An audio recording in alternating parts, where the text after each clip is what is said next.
And we should be live with squeaking of the microphone as I adjust this. Hopefully everything is working all right. I forgot to check the microphone today, so if it's buzzing, I apologize. Be sure to tell me. But yes, sorry for the stream starting late today. I just got caught up in trying to get things set up for other videos today. Yeah, I have the next 4 days scheduled out for Let's Play Everything. I'm almost done with the DOS 1 script, so we'll see how that kind of goes.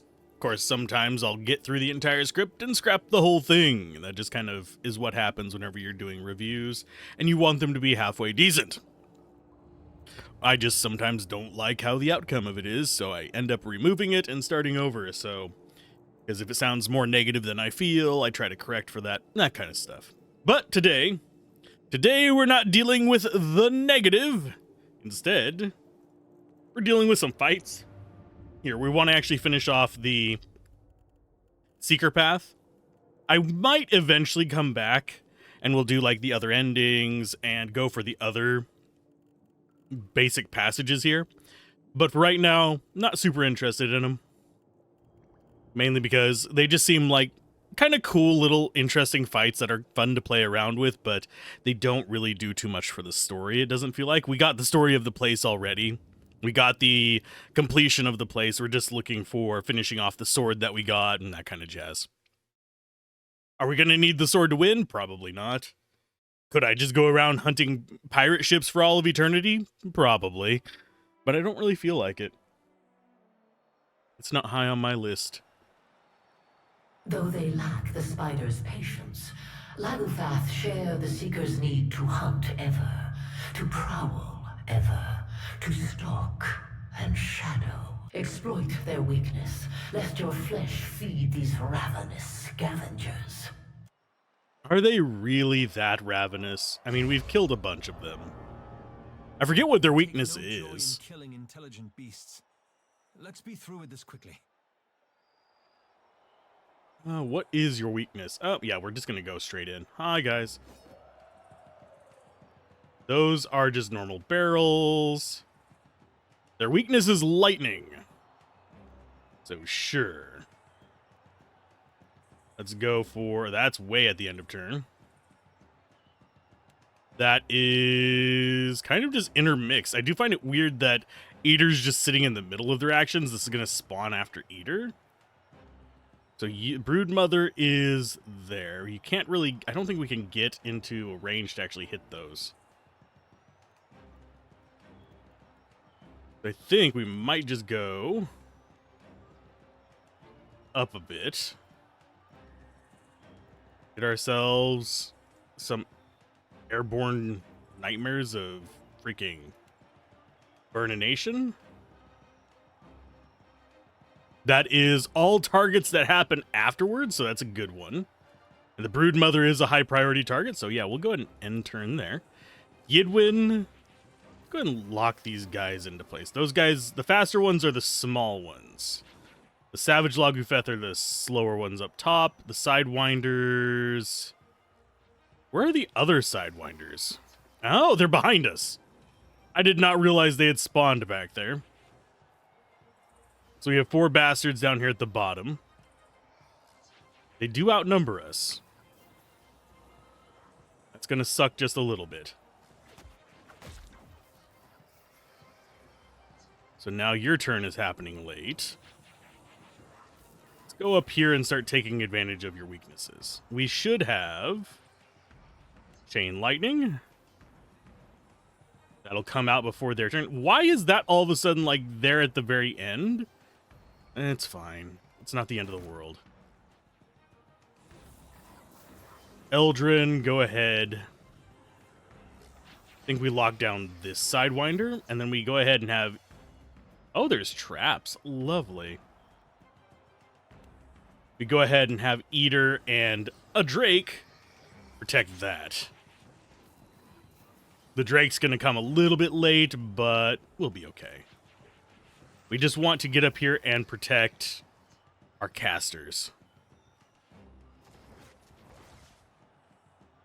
I don't think this is going to be a particularly tough fight. They might just overwhelm us with raw numbers, which would suck, but I think it's fine. They've got to run quite the distance to get to us, so they are going to favor Eater in all this.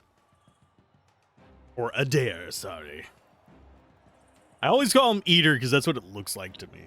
I know that's simple, but it's fine. Aw, we didn't get a kill there. Only 3 bounces. Lovely. Okay, so they're going to start casting horrible stuff at us. What are they? They're just casting all kinds of stuff. Bounding missile's going to suck. That's going after Eldrin there.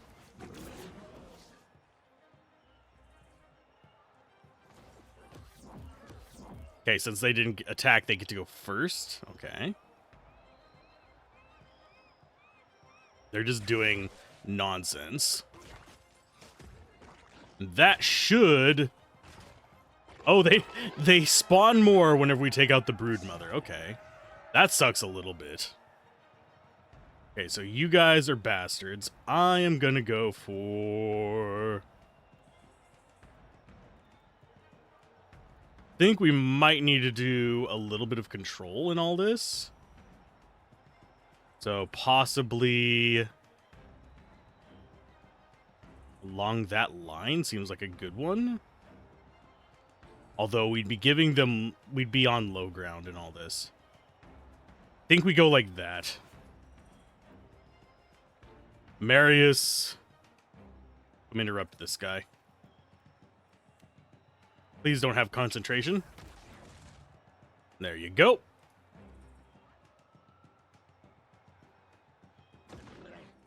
Oh, steal concentration from her. That sucks.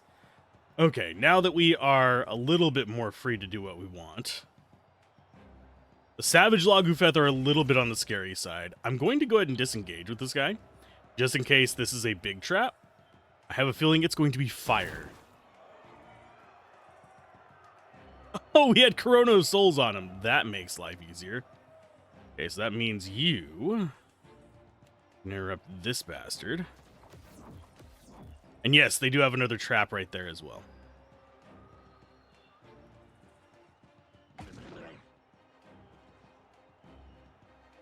Okay, so Malignant Cloud. It's gonna do some work on the Drake, but I think we'll be fine. I think as far as spells go, that happens a little bit late. Yeah, that happens a little bit late to cast that right now. This one is also going to be late.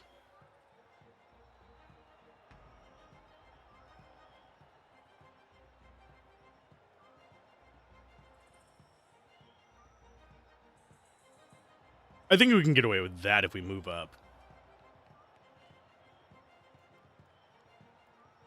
Because I'm trying to think if there are any other tricks that we can do. We could summon out a dude, but for now, we're going to go like that.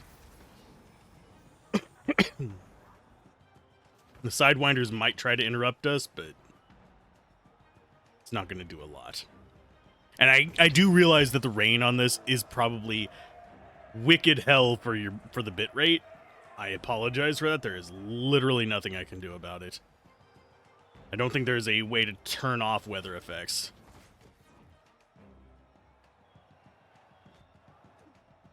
I want to get behind you guys. Eater's going to be fine. I am slightly worried about Jyoti.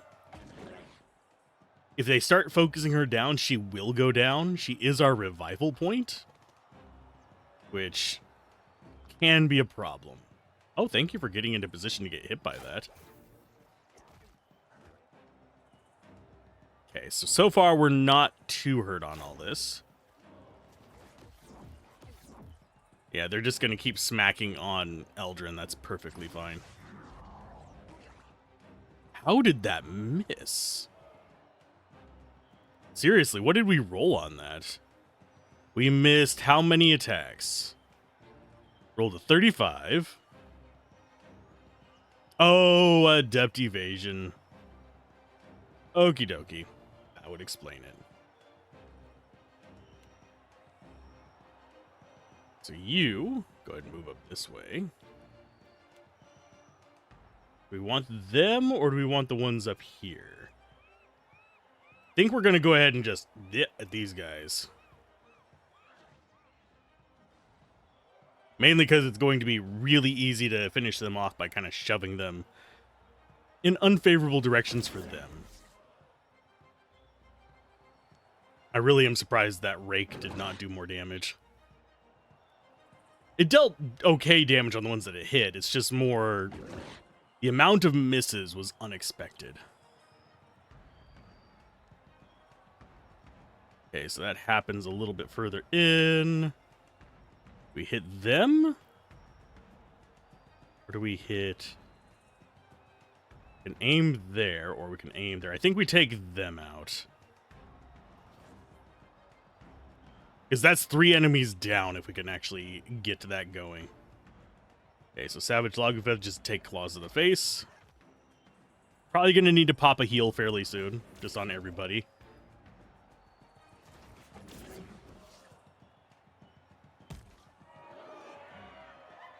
And here comes Jyoti with some pain. Oh yeah, she still had that running. I forgot that still had a turn. We've just had so many actions that I really did forget that that was a thing that was still activated. Okay, do we do minor intercession or do we just do the big AoE heal? I think we do the big AoE heal.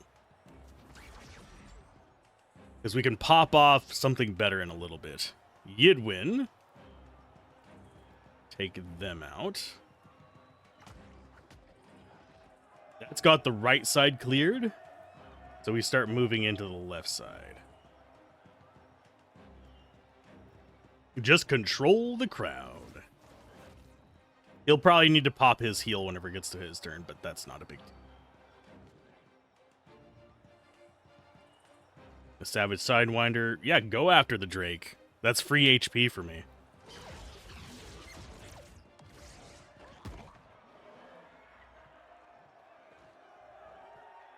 I just... That spell is so broken. It is beyond overpowered. That it is a bit on the rough side as far as how it's designed. It is broken. Okay, so you're on fire. We go after you.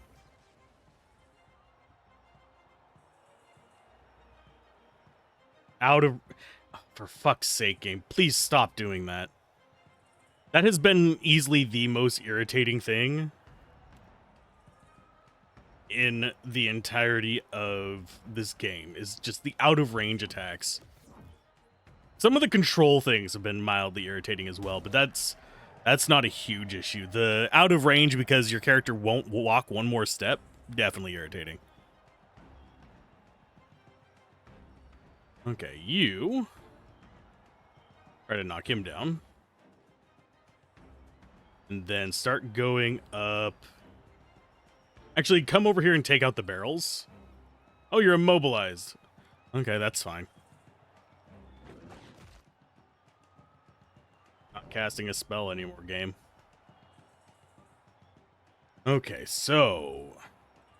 Yidwin... Yeah, finish that off. Aloth, you...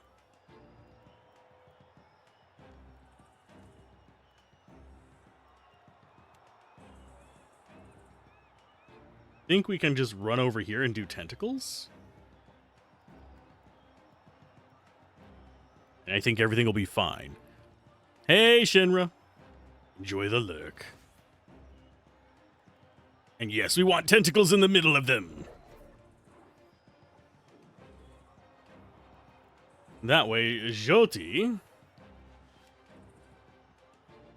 can do a little bit of extra work. She's not going to get engaged by them because we actually have a little bit more going on there. Okay, so symbol of Aethys. Blah. It's funny that we're going to stop him. Or we might end up helping him. destroy the wheel and see what happens afterwards. There's no perfect ending in these games. Eater, yes, you go ahead and smack the crap out of them. Hopefully your challenge runs in Project Zomboid are going well. One of these days I will get back into that. I like the basements.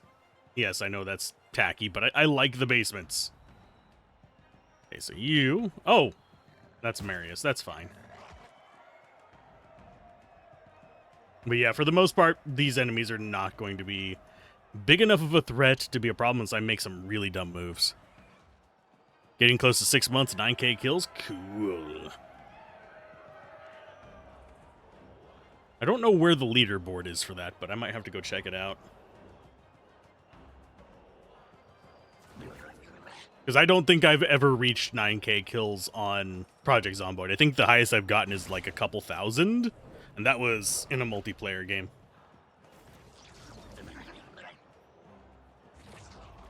Here's the tentacles for you. Well, the 2 casters are down, so boop. we can reach them with the staff. I love that. Yidwin.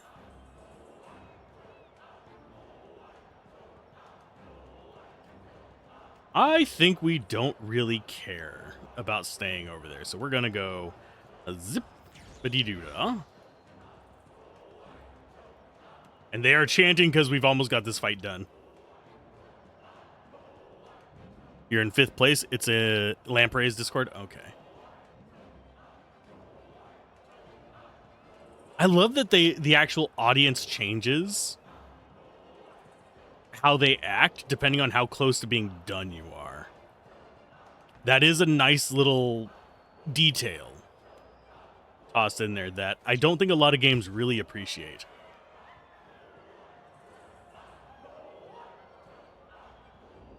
And here is the last one to go through. Blip. Oh, and there is loot in those. Well, damn. We're not going to be able to get it, but...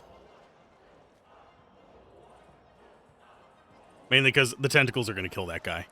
I suppose I should have broken them early just to see what's in there, but... We have enough crap as is. Ooh, Nagati's Tusk. That is a 2-handed pike. That looks like a knife, but it's a giant spear. Searing Seal, once per rest, is kind of crappy for us. Superb, increased reach is nice. Barbed, which means your hits are converted to crits and improves the crit damage, which is always nice. Enchantment-wise, we can go up to Legendary. Also got a few little bonuses there. Hunter of Hunters. Hunter's Pounce. These are both just probably, yeah, once per rest things. Oh no, that's an aura. Reduces deflection on enemies. Or that lowers enemy fortitude, reflex, and will. Oh, everything except for deflection. That's kind of neat. That might be kind of handy if we end up doing super bosses at some point. So I will definitely take it. It's a strong little thing. The fury of the Lagufath brood has found its rival. Well done. Tawamawai is pleased. I'm also doing this one because I prefer that voice over the other two. A little bit of a selfish reason there, but the other two have too much stacked on them as far as their various kind of audio additions, like the echo, reverb kind of stuff. But we actually have to get all 3 of these challenges to finish unlocking the sword. Hopefully it doesn't require too much more to get up to max level. We will find out soon enough. Because what it wants, if we hop over here, is it wants us to complete each of the Seeker's Path fights. So we have 2 more left to go. Unless there's more hidden ones, which would kind of suck. This battle recreates the last stand of the Wadio brothers. The 2 brothers, each brilliant in their own respective fields of magic, divided their studies between mastering their own skills and learning to counterspell their brother's wizardry. Attacked during a laboratory test of each other's defenses, each brother dragged countless assailants into the wheel with them in their dying blaze of glory. Oh, do we actually play as them? That'd be interesting to go like beyond level 20 characters just for a fight. And yes, there is a tabletop version of this, but Akumeno Waijo was a mighty druid in his time, and his brother, Masumeno Waijo, a wizard of no small renown. Not satisfied with mastery of his own art, each developed powerful wards against his brother's craft. Believing themselves safe from one another, their sparring matches would ultimately destroy them. I do like that this interjects small, like, historical battles without having to go through a whole storyline. Hey, Aloth, how about you go first this time? Tabletop version, the horrors of having to find friends to play with? Touche. Touche. Arcane Ward and Nature Ward. Oh, nope, I don't want to... Ooh, wow, what does that do? It didn't actually hit us. Let's go ahead and crouch. How's it going, Strat? Is life treating you well? We've got a bunch of just automatons. Got a jungle lurker and a vine lurker, though. So we are going to be beating up the two Wadayo brothers. Or Waidio brothers. We need to deal with their wards. So I'm going to go ahead and just have you attack that. They are indestructible, I think. Which kind of sucks.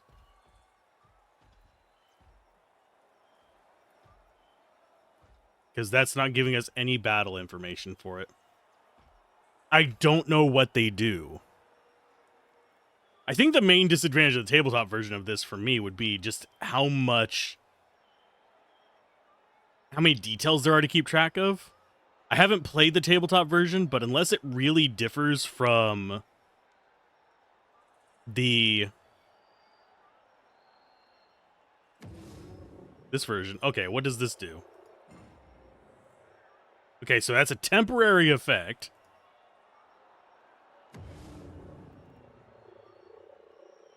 Okay, immunity to wizard spells, 100% damage taken from druid spells. Okay, and this one is probably the other way around.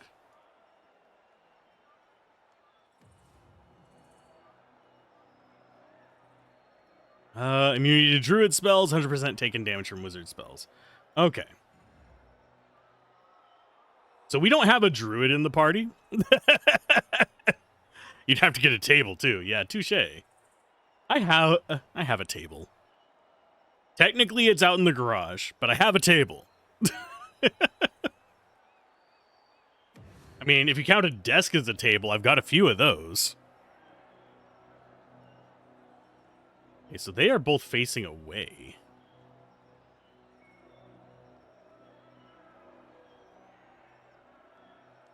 So it feels like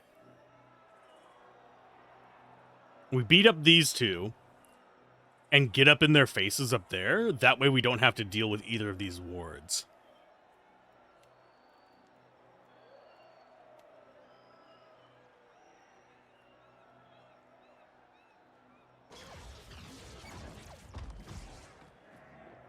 Did not kill the one on the right. We did get the one on the left, though. Okay, so you get out of the circle as quickly as possible.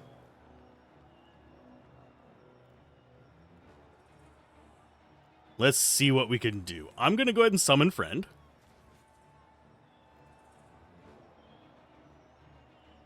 She's going to book it as well. Except she has more mobility.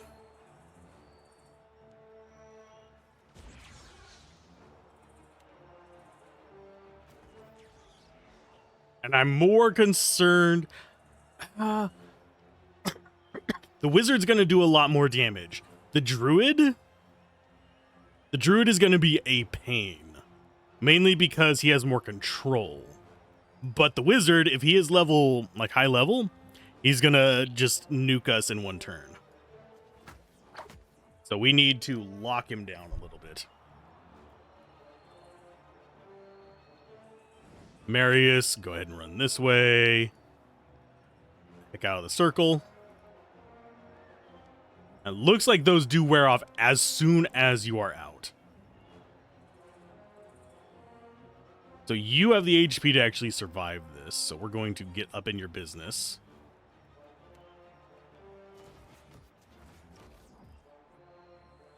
And then start moving up here as well.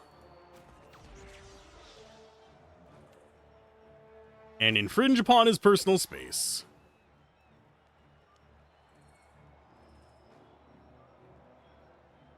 You can't get out of the circle while still doing your stuff, so we're gonna just keep moving up. Nope, you get attacked. It's fine. Is he out of the circle? He is out of the circle! Ha! Okay, summon there. So the wizard one is locked down. So that's that guy dead. It did actually finish the spell at least. And we get you out of the circle. They're probably going to drop an AoE over here on the three of them. Which will suck, but I think we'll be okay. So the druid is going to get a move. Oh, he didn't get reaction attack because we have the other one locked in. Thankfully, he didn't have a follow-up. That guy's already at half-life. Okay, Drake. This is your go-to. He pretty much just shoved himself off of there and glitched, which is lovely. Okay, so we just want to focus one down, and then we'll go after the other one. Can I get you both in that? Yes. They're both going to get turns before that, though. These guys I'm not worried about, because as you can tell, they are slow as crap. The worst thing they can do is actually pull us towards them. But since they're outside of the circle, it's not a big deal.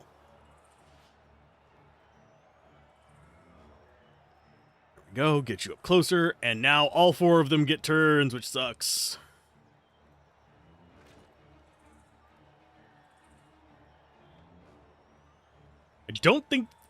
I think they're locked in place because they're inside of the Drake.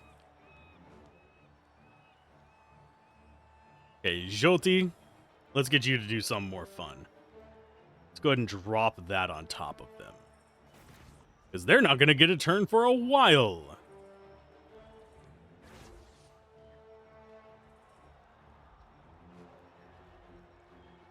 Okay, primary target is Mr. Happy right here.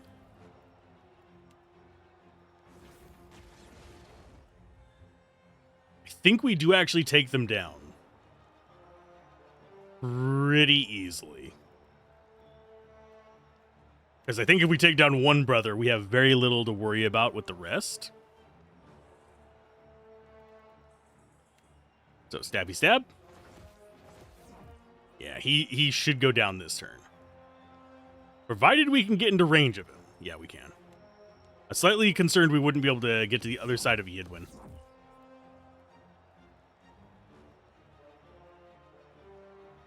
And yeah, just stay there. Phantom should... Magic Missile? Oh, it Magic Missiled the wrong one, but that's fine. Okay, Spiritual Ally go for a normal attack? Oh, he failed. That didn't. Why are they mad at me for taking down one of the brothers? They were hostile to me.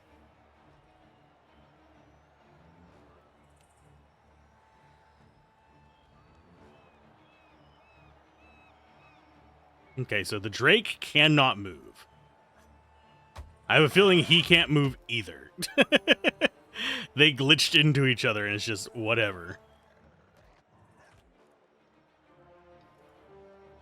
Yeah, you just get there. Jungle Lurker's probably gonna go... If I had to guess, it's gonna go after Jyoti. It could be wrong. Okay. As far as them, I think we drop it there and let them walk into it. I don't know who they're targeting with the grasping vines. I think they are actually targeting Jyoti, which is going to be hilarious because she's going to basically nuke herself right now. Excuse me. Hiccup there. Loth, go ahead and go for... Oh, I should have actually interrupted him with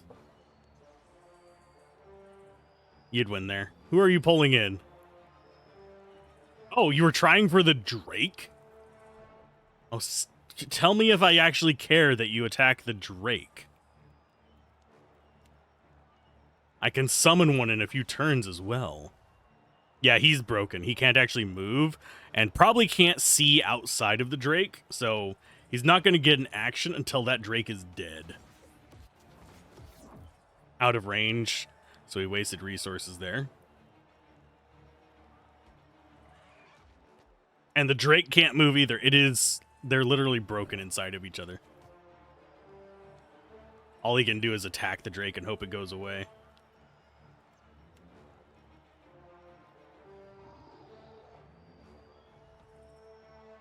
Oh, what was that? The Arcane Ward decided to try and do something there. Here's your little friend. So all that's left is Big Guy and the Druid. Is not exactly threatening. Let's go with... Could do Wall of Thorns on them. Let's just stack that on.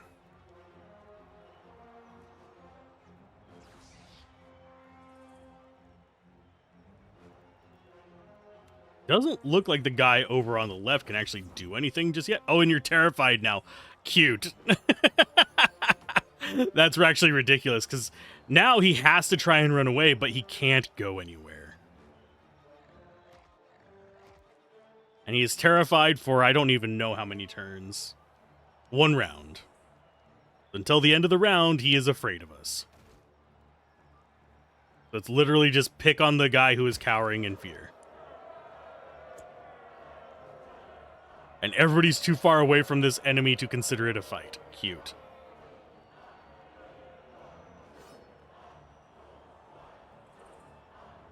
And they're doing their chanting.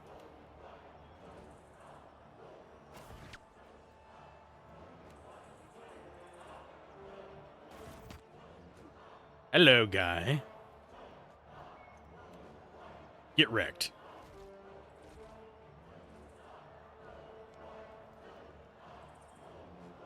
I don't think we're going to be able to do much more to him just right away, because a lot of our units can't even get over to him yet. We're just going to have some rain of hell right there for 1 more turn.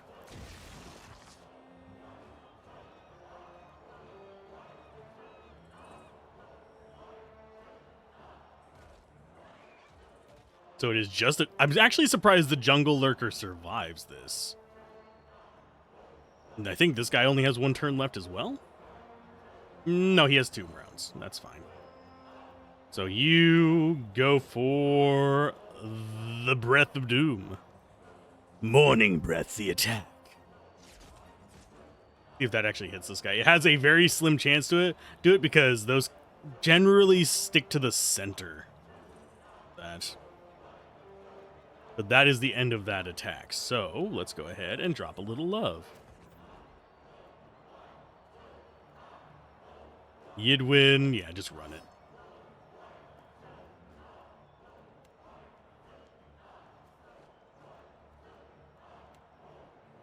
I don't think this guy really stands a chance. He's going to take damage at the start of his turn as well. Yep, because we do raw damage in addition to our normal attacks.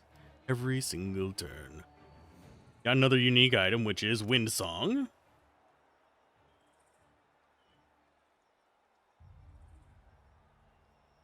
Okay, has a 75% chance to apply Distracted to near-death enemies for 1 round on scoring a hint. And it doesn't have the multi-shot thing, otherwise that would actually be kind of cool. Hylia's Gale. Loose the Wind's damage is increased by 20%. Okay. And Loose the Wind now applies hobbled to enemies. This is not bad. It has a 30% chance on a crit to deal a line of freeze damage. I don't know how big that is, but we're probably not going to end up using that. It doesn't seem to have good longevity. The steel one wears into battle is less important than the opportunities found amid the battlefield. In the advantages of your setting, you can find victory. I mean, we kind of did use the arcane one to our advantage. We don't have druids, so we can't really use the other one. Closest we have is a ranger. I don't think that counts in this. Whereas in like D&D and stuff like that, the ranger pulls from the druid spell list. Sort of. I have to say sort of on that. They use... It's kind of like a middle ground between paladin and druid. A lot of just effect spells rather than direct damage. Because it augments your attacks, it allows you to track enemies, that kind of stuff. Relive the plundering of the Tomb of Valor Kadu, where the original thieves seeking the riches of this trapped mausoleum found only death and ruin. Perhaps you will fare better in the Crucible's recreation of the deadly treasure hunt gone awry. Probably will, because we've already done plenty of tomb delving. And yes, if we beat this too early today, I will be doing some more various games and demos. The tomb of Vathor Kathu carries more remains of Seekers than it does remains of the Kathu family. Though the tomb is now buried beneath the dunes, the memory of an attempted raid survives. Step lightly and be on your guard, for Vathor Kathu assumed his wealth would be robbed by future kith, and planned accordingly. So traps, maybe? What do you suppose it's full of traps? I mean, it looks like it. None of them are hostile yet, which is very strange. We're also not getting information about these. Actually, I'm going to go ahead and have everyone crouch. Kind of want you to be separate. You sit back there.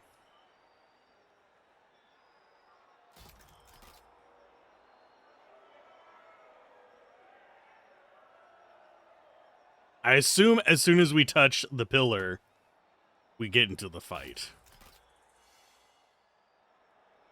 Because these are not marked as entities yet.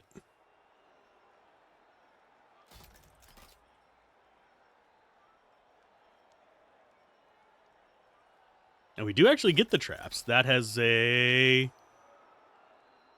Oh, we didn't actually get a trap from that one. That's a shame. We got the bear traps. What kind of traps are these? Yeah, we're just getting the disarm on them.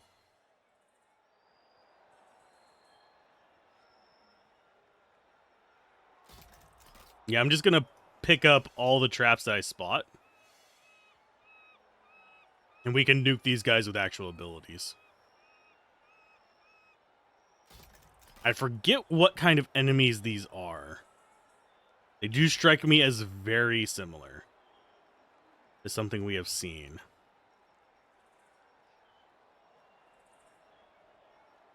So what we probably want to do is get into position to rip the holy living hell out of any of them. I think you actually get into the center. You two will be the focal point. We get Eater and Yidwin up here. They'll take this center guy and break off to the side. Jyoti, you're going to be dead center up here. Aloth, you're going to be up here as well. That way they're away from the core of the fight because these guys are going to have to come up the stairs. We can kind of establish a pain zone. Make them come to us a little bit.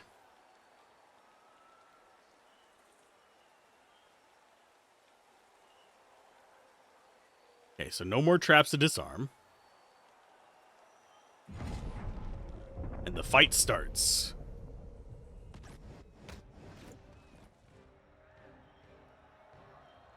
Oh, that was so terrifying. I'm guessing there were additional traps that we just didn't spot for some reason, but we have really good spotting abilities. Okay, so these are animats. That's why they look familiar, and they're all looking up at the top. Ah, one of theirs got knocked over. That's awesome. Immune to fire. That sucks a little bit. We got Marius as the opener here. Let's go ahead. I'm not sure if that is going to do anything to us. I'm gonna not really worry about it. Jyoti, time for you to set up some support here. So he... Oh, they are immune to fire, aren't they? That deals fire damage. Okay, so Jyoti... Go ahead and go like that. Because you're going to have to do piercing.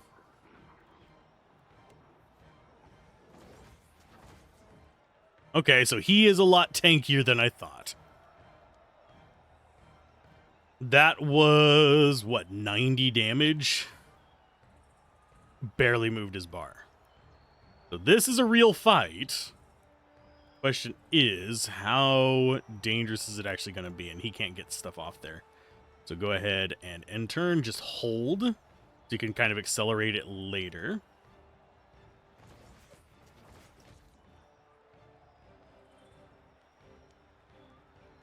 Immune to poison, immune to disease. He's got Rending Smash on him. I do think we keep them focused on him. That is not a lot of damage, though. Eldrin. Get us some friends.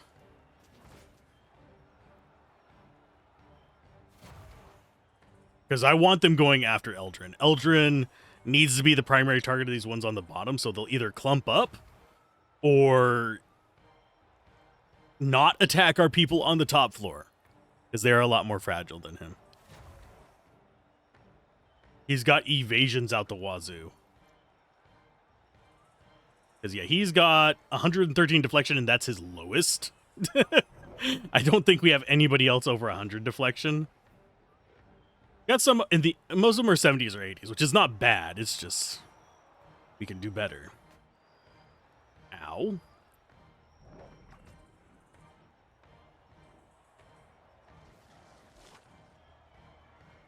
Okay, there's the Thorn Wall. They're going after Marius as well, which kind of sucks. They're immune to fire, so we're going to have to go after knockdowns. So let's go ahead and get the two of you first.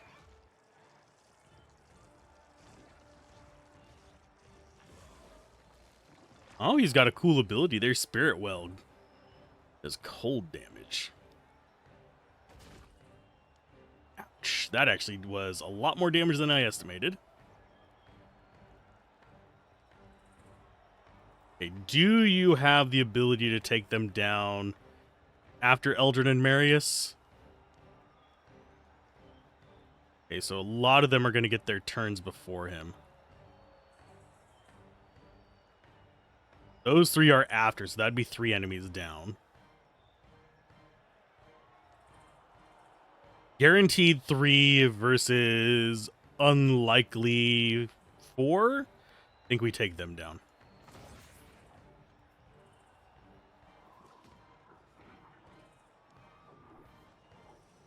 Okay, you do not have any additional things you can do, so I'm going to just beat on this guy a little bit. He's immune to what we were doing to him.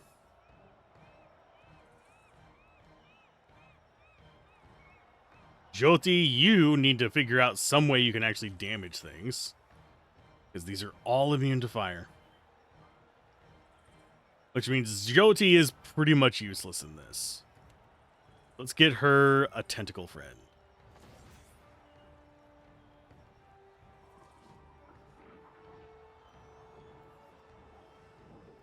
He's immune to stun, I would wager. If I can actually target him, it keeps going to the Drake's wings. Okay, so it doesn't seem like he is immune to it. Don't know what these guys are immune to. I think they're immune to all status effects, I guess. Because hobbled immunity is what happened through there. That or it was immunity to the fire damage. Let's try this.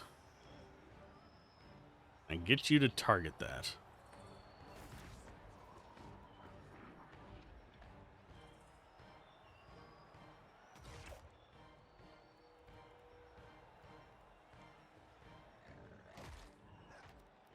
Yeah, we're going to focus in on just getting these guys all bundled up and not in dangerous positions. That's Animat versus Animat Skirmisher. Skirmishers being the range guys.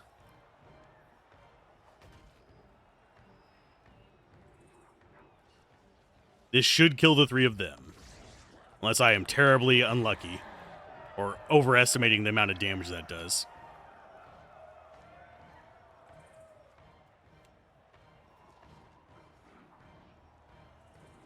And yes, I have to zoom in so I can get an angle on the bastard.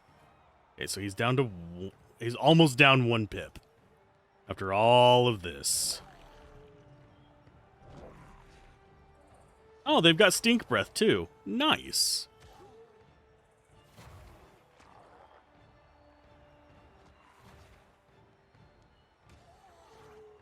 So far, not doing horribly. Can't even get penetration while he is stunned and on the ground. Lovely.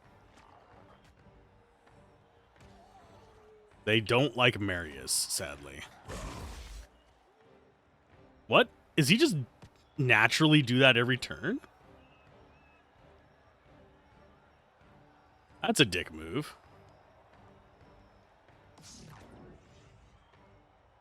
Okay, Aloth, do you have an answer to this? Yes, you sort of do, actually.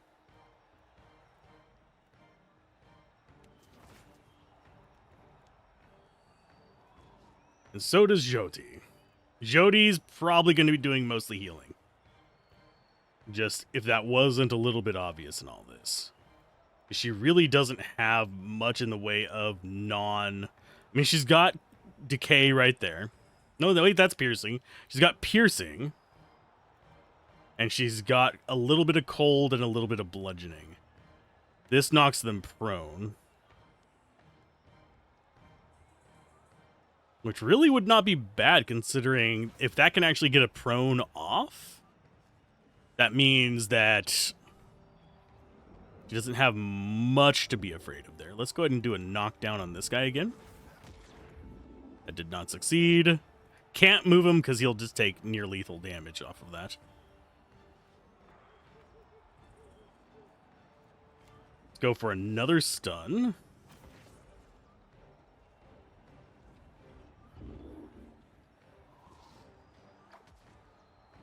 I'm going to have to proc a heal on the dog, I think. Yidwin is not doing particularly well either.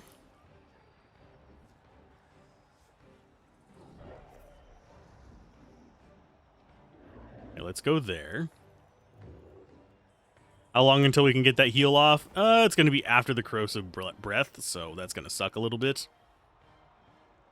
Either just keep on him.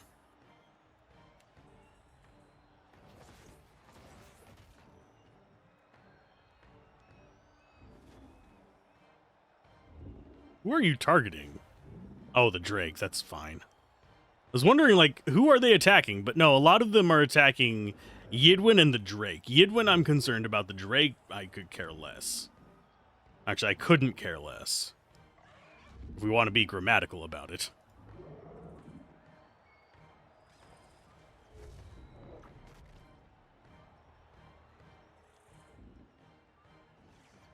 Oh, geez. The stun missing is a pain in the ass. Can we Grasping Vine any of these guys? Yes, they're apparently in range. Let's Grasping Vine you. Just because we can? That killed one. Sweet. These guys are not nearly as tanky as their boss, but that boss is doing damage.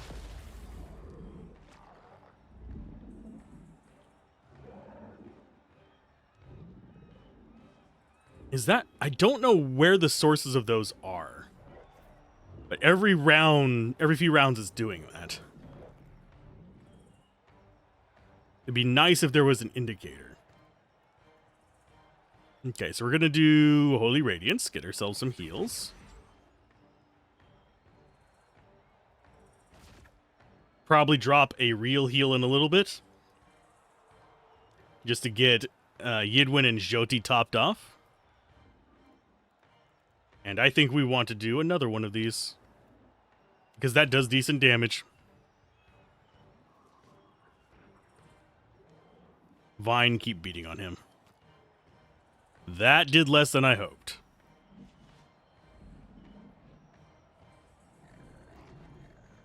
Yeah, if we can start cleaning up these guys down here, I'll be happier.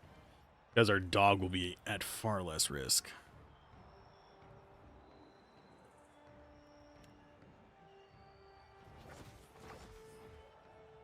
I don't know what aura he has. Arcane Veil. Not sure what that does.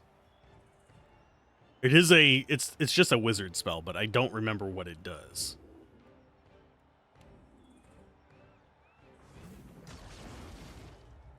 Oh, penetration is immune to the fire damage.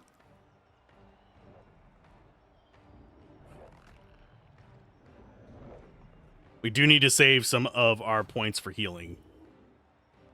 Yeah, I'm going to have to use Yidwin's recovery as well.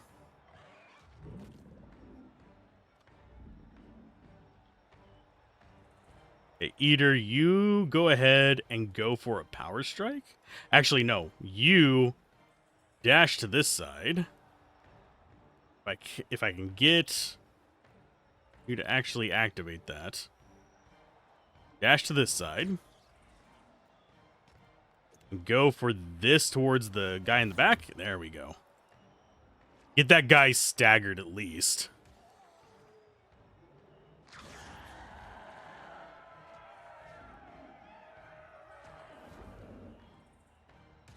I am curious as to why the boulders seem to target the enemies as opposed to us. Well, they're healing. Shit.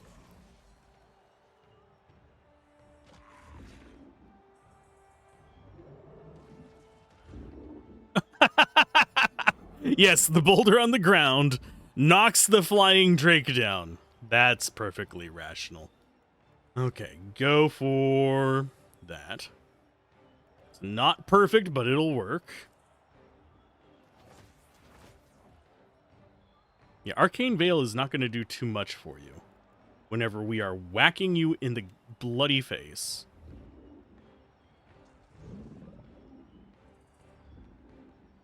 Okay, so you go ahead and get away from him and start doing artillery over here. Marius, take down this guy.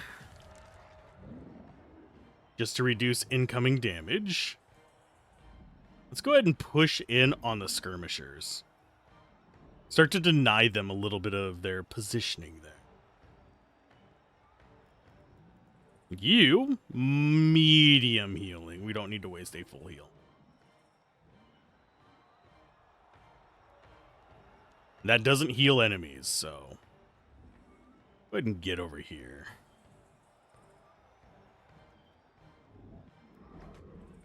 Yeah, you guys are not in good positions.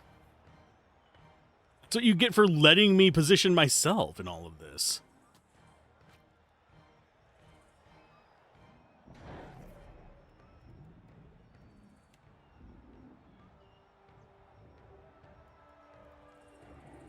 Okay, can I hit all three of you? Yes.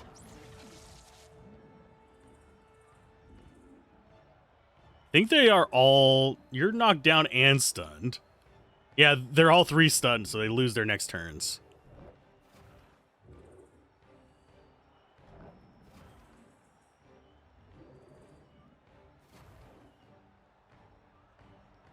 Okay, Eater. Can you move up here? Don't know what that little... I think that's just them getting locked in on distracted. Okay, so that hit the guy down there. I'm trying to get them with the stun blast through, because we had 2 uses of it. And it just does damage to anything behind the stun target.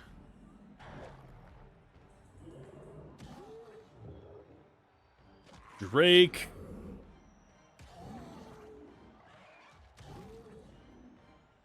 I think this might be your... Yeah, this is your last turn, so you go poo.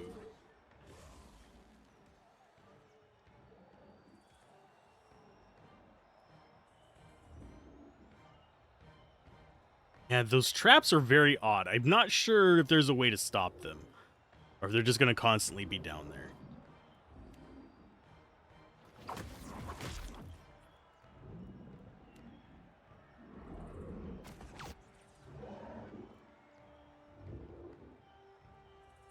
Jyoti, actually go for a shot on him. This should get him in range of being killed by Adair, but I'm not positive on it just yet. We got 4 ranger points left, so I need to probably save 2 of them for heals, but I don't think I have to. It's one of those things that would probably be semi-smart. So bludgeoning and lightning. We do have lightning, but we're out of stock on it. We have this lightning.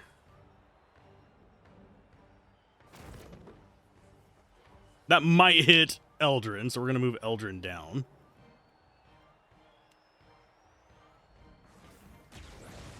Yeah, might as well not be using that at this point.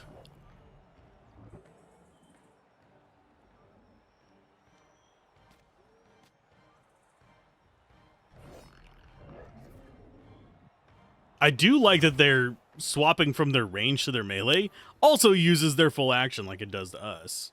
There's a lot of games that wouldn't do that.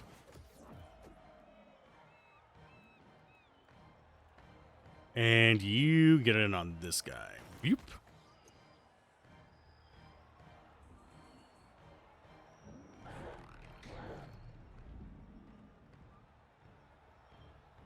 Yeah, stay in a nicely formed line. Or that's an irritation that keeps happening is our character doesn't know how to aim down. It might be each time we kill one that they do that. It would make sense if freaking Aloth up there decided I should probably aim down, because that is very obviously what needs to be done.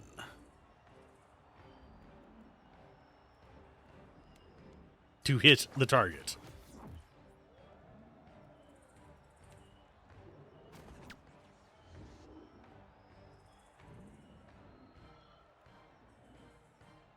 I think we go for bounding. And just keep just beating on them.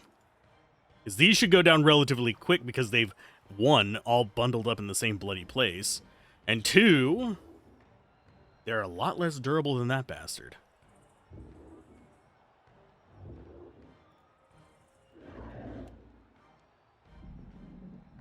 That thing doesn't have any movement, so it's stuck there.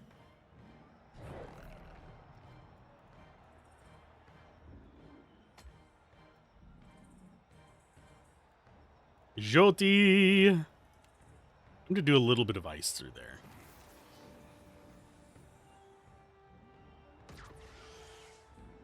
That was not as damaging as I had hoped. It just didn't have the penetration to actually deal with them. It's kind of weird because his usually does. You get in there as well. Just pop there.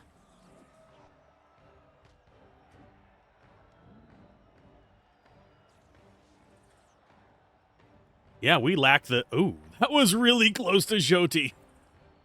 I don't even know where the other boulder... Oh, it went off to Narnia up there. Okay, let's see. think we go for a nice little shockwave there. Jyoti goes for, I think, a slam.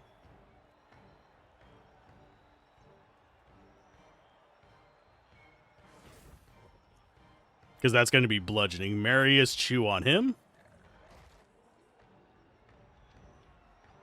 Aloth, oh, you have no more stuff there. Let's go for tentacles.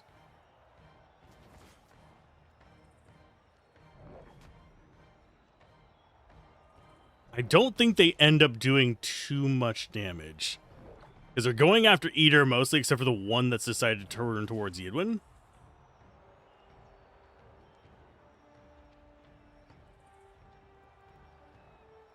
And just keep beating on that one. We just lack the penetration to get through some of these.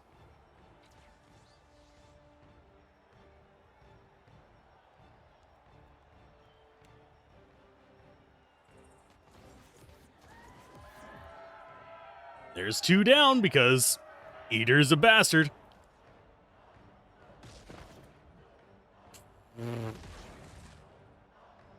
That hurts like a truck. Okay, so they're knocked down as well. But we're gonna need to do a little bit of a minor intercession there. Because that dealt way more damage than I wanted.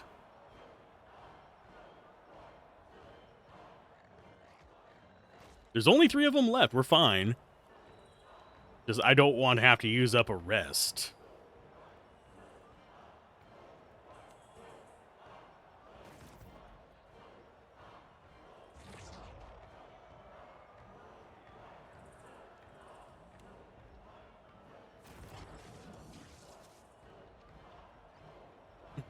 I mean, that's one way to do it. Spread them out so that they...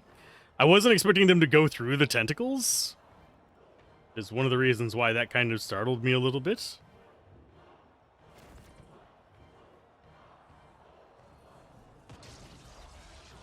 Defibrillate the bastard.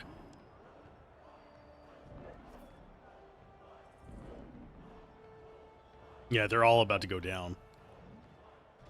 The only one that's not one hit is the guy right here. And he's still going to be probably dead from this. Oh, how did that one up there die? The best defense. It is a small one-handed shield. Can be used as a weapon to deal pierce crush damage. Okay, so it is it's a sidearm. You can actually be dual wielding with this, in addition to having a proper shield. It's kind of neat. Too bad it's a small shield, otherwise we'd use it on Eldrin. Sharpen Bash is plus 25% damage. Penetrating is plus 2. Sickening to watch. Chance to score a kill to apply Sicken to nearby enemies for 1 round. And, okay, Terrified. We might use that. If we get another character that uses shields. The patient hunter is often the best fed. Where others found a hasty demise, you find victory.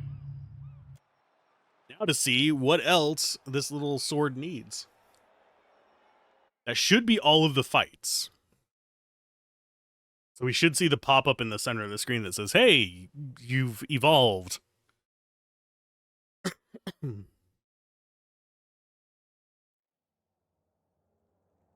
Did we?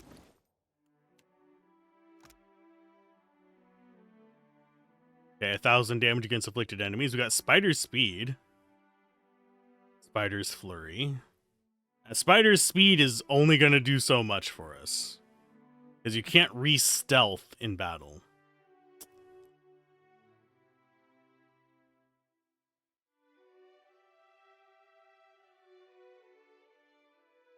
Okay.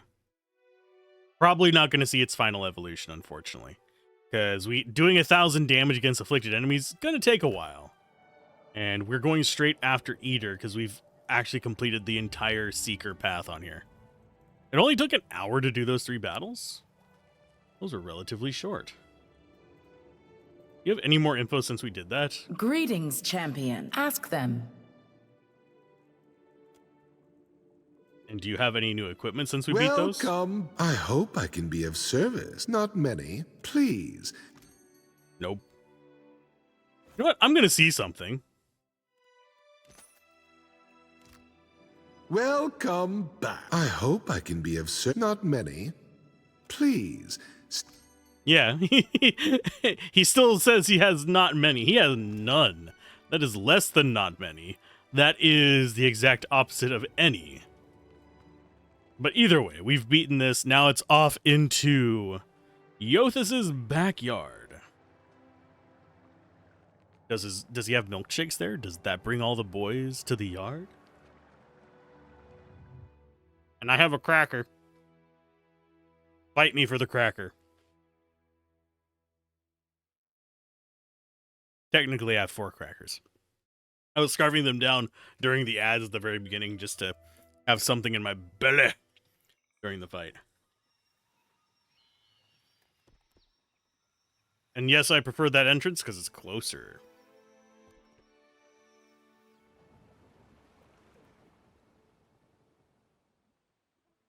Okay. Yeah, there's literally nothing else for us to do besides Seeker or going after endings that don't make a lot of sense. Because we're not siding with the Principi. We're not siding with the Valiant Trading Company. We're not siding with the Royal Deadfire Company. We're not siding with the Juana either. We could go get the quest for the Juana, but it unfortunately locks you in if you go with any of these. So, what I'll probably end up doing, if there's interest in it, I might go through and get each of the endings to see how they end up. But we've done everything we can. I could check out these last little fights here. I think we only get 2 for each of the ones we didn't pick out. That's going to be a little bit of a unfortunate thing because they'll probably give us unique items. But we might go through and get video of each of the different endings because we are actually fairly close to each of them. And I might finish these off just to get those uniques, but we don't have to right now. There's literally no benefit to it for us because we're already fairly well established. And I forget how long going through this part takes. And of course we could go and do like hiring on people specifically for the big bosses. But for now, meh. I think the entrance is... Where is the entrance up here? Is it there? There. There's the Ophecchia channel. I think that's our way in.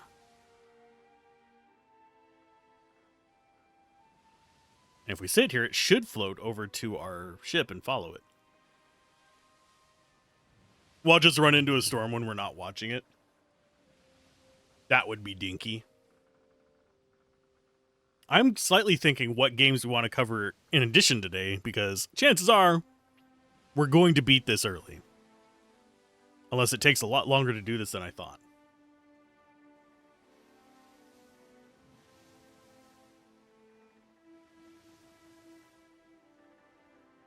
I also find it funny that the daily wages for our ship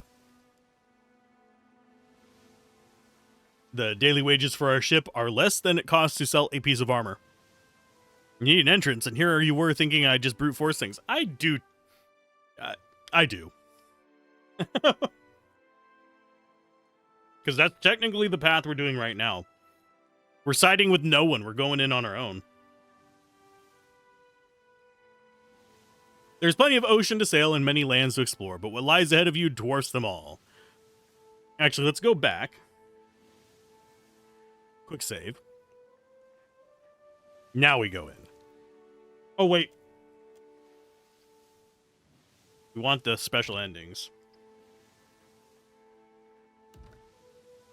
Before the end. There we go. Continue forward. You set course into the channel and into uncharted turbulent seas. The storms of Andra's mortar encompass the visible horizon. Hurricane winds roar like an imprisoned beast, blowing with enough force to warp the very seas. Past the curtain of rain and above the swell of waves, you can just barely perceive the outline of colossal Audra pillars. Sail into the storm. No sooner does the Junkiant head into the turbulent waters than you catch sight of a ship speeding after you, its sails flapping violently in the wind. Someone has followed you. It remains to be seen whether they can keep up, but for now, the storm is concerning enough. Headscarf whipping in the wind, Haru frowns. Gods, Captain, if I'd known, if any of us had known. With a shake of the head, the mariner chuckles, damn. Tuliak Longfrost stands at the rail. Much as I hate agreeing with Haru, damn, there ain't no charts for what lies ahead. Perched on the rail, one hand clinging to the rigging, Amani laughs, lip curling over uneven teeth. You kidding? This be exactly the kind of shit I signed on for. The hand howls into the wind. Okay. A hand falls on your shoulder, and you turn to see Eld Engram. We go now where gods would not have us tread, yet their skiing guided us here. Inexorable and incontrovertible. The hand smile balances on the knife's edge between comforting and disquieting. Have faith. Both hands on the wheel, Beadul stares out across the white caps. We're really doing this, ain't we? Setting sail into the mortar itself, gods help us.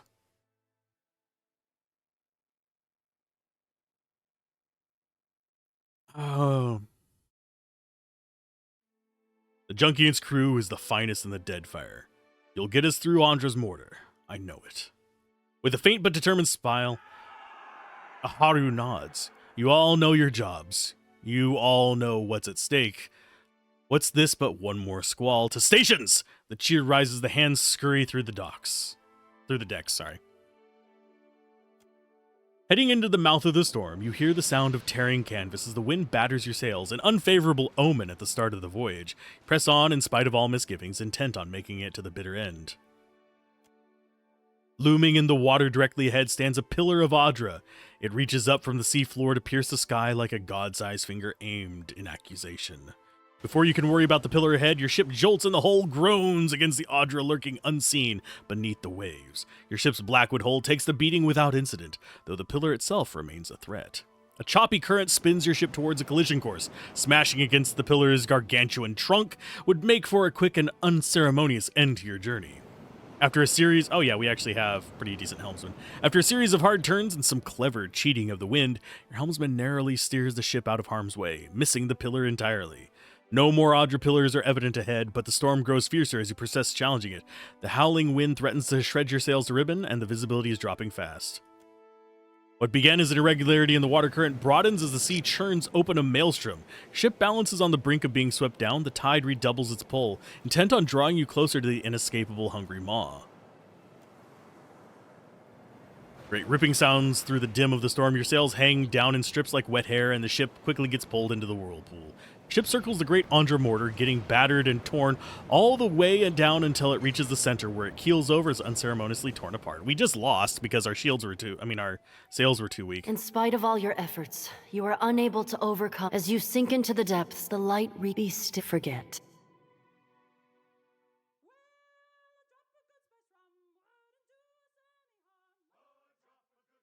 So that was a failure ending. I guess we need to swap out our sails.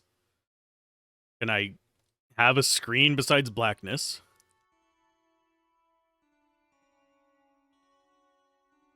Game? I hear music. Oh, and it just crashed. Great, thanks, game. Uh-huh. So we're about to see... Okay. Stop the game. We already saved. Thankfully, we saved right before that. Jesus. I mean, we have been noticing as we get further in, the game has been getting less and less stable.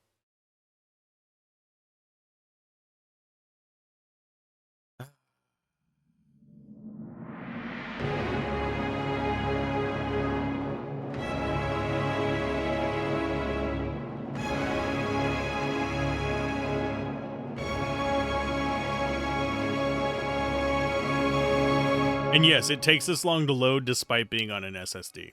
That's why I always launch it before starting the stream. I don't know why. It's very strange. I don't remember it being this rough on launching and all that stuff whenever I covered it the first time. That was off of a hard drive.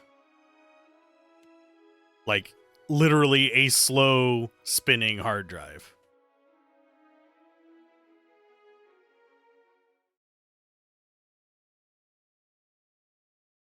Specifically, a Western Digital Black.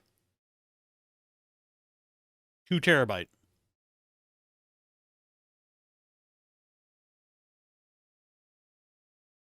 It's sad that I remember that. Okay. So we need to swap out our palm sails, which are currently 53 sail health.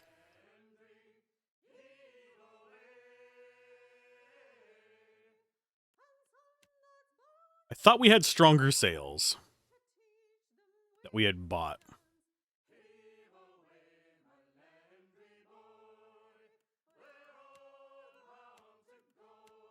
There's sails. So we have 10 sail health with the troll stitch.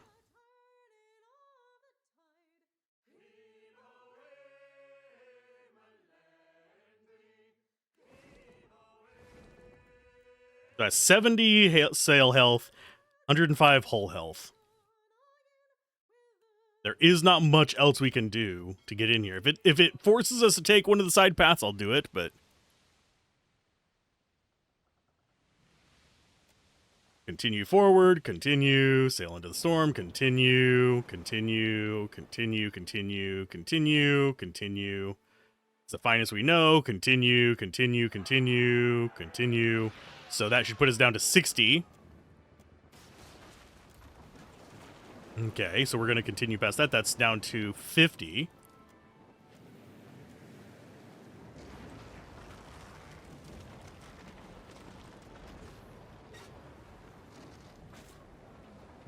So there isn't a way to... In spite of all your efforts, you are unable to overcome the terrible power of Andra's mortar. Your ship is overwhelmed, and you with it. It takes only moments for the entire vessel to be swept beneath the waves. We had 70 health on it, and it only took 30.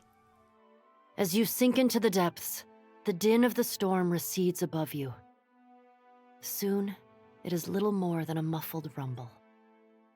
You are alone in the dark, awaiting death. Your lungs begin to burn.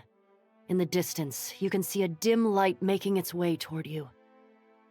A plaintive tune accompanies it. A woman's voice.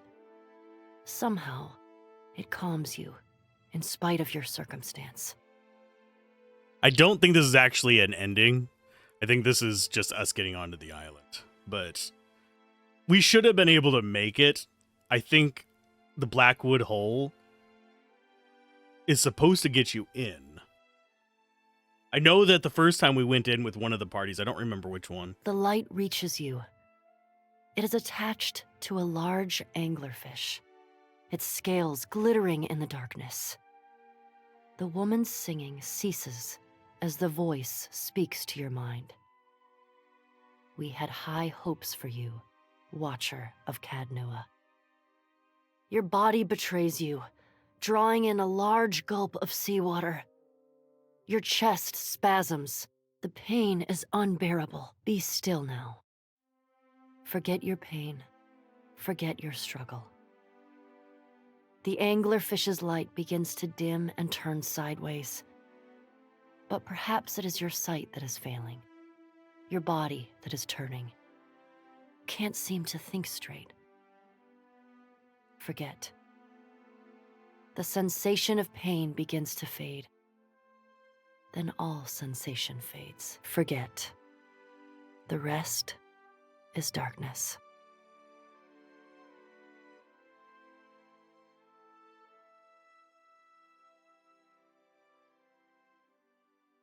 That might be game over. I don't know. If it is, I'm going to look up something real quick.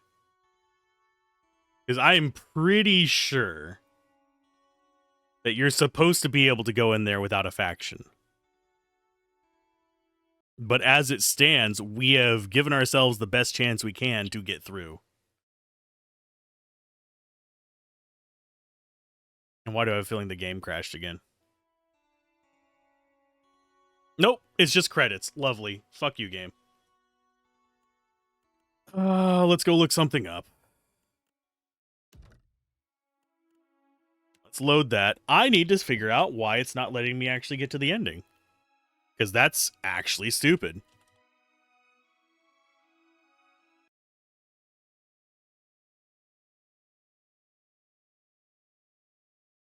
Okay, Andres Mortar, blah, blah, blah, blah.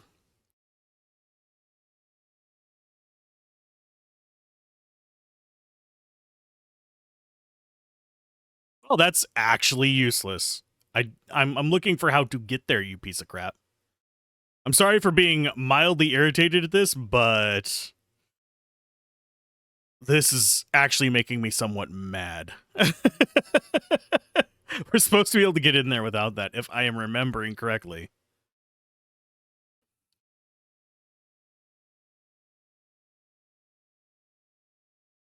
Blackwood Hole, Pillars of Eternity 2.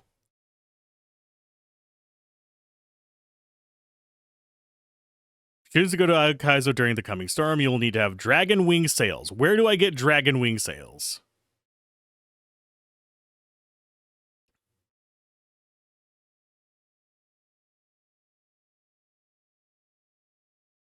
Okay, so apparently I just chose the wrong ones. That's fine, whatever. Let's go to Splintered Reef, which is the undead place. I thought we purchased them, but I guess I'm wrong. Okay, where the hell is it? That's not it. That's not it. There it is.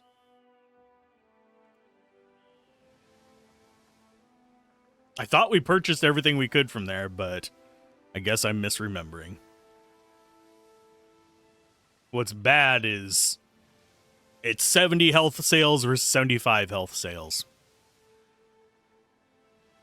You would have thought it would have just been number stat checks, but alas. It's picked this very specific sale that does very little more than the sales you already have. The Blackwood Hull at least has, like, actual reasons mentioned and hints at its presence throughout the entire game. Because you're finding the Blackwood logs and it's listed in your crafting thing. Whereas, on the split side, this sale is just a random sale in a shop.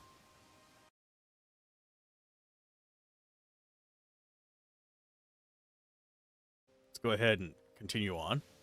I will check that after stream.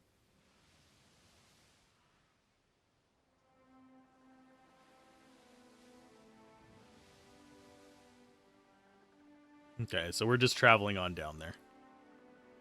Splintered Reef, give me stuff, please. Supply. We will buy everything.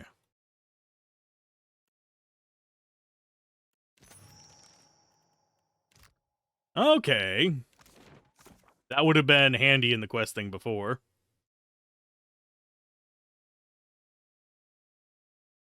Strength will help you survive the storms around there. Require Dragon Wing Sails. Their unmatched toughness will withstand the fierce and it doesn't have a hint about it anywhere in here. It just says very best hull and sails. And that was the best sails that I was pretty sure I had seen, but it's buried on the ghost crap. I feel like a bit of an idiot. But yeah, the ones we had equipped when we went in there last were the troll ones. Which is plus 10 sail health versus plus 15. There we go. That 5 sail health really makes a difference on 30 damage. Okay, let's get up there and let's do this. Because that's going to make me cranky. Sorry for that, but stuff like that, generally speaking, there needs to be at least a hint. Because the Blackwood Hull one did have hints. In your face kind of hints if you ever interacted with loot or with crafting. Would have much rather had this be something that you craft. Oh, great. The interruption! They're playing throw the dagger at the... Sure, I'll play around.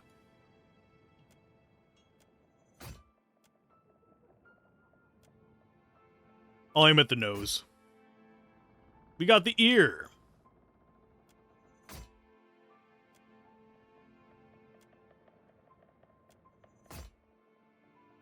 Okay, so we have 17. I don't think we're going to win this one. Oh, we did. 27 for Captain. Yay, we got copper from that. They got some XP. Our people are the most experienced they can be as well.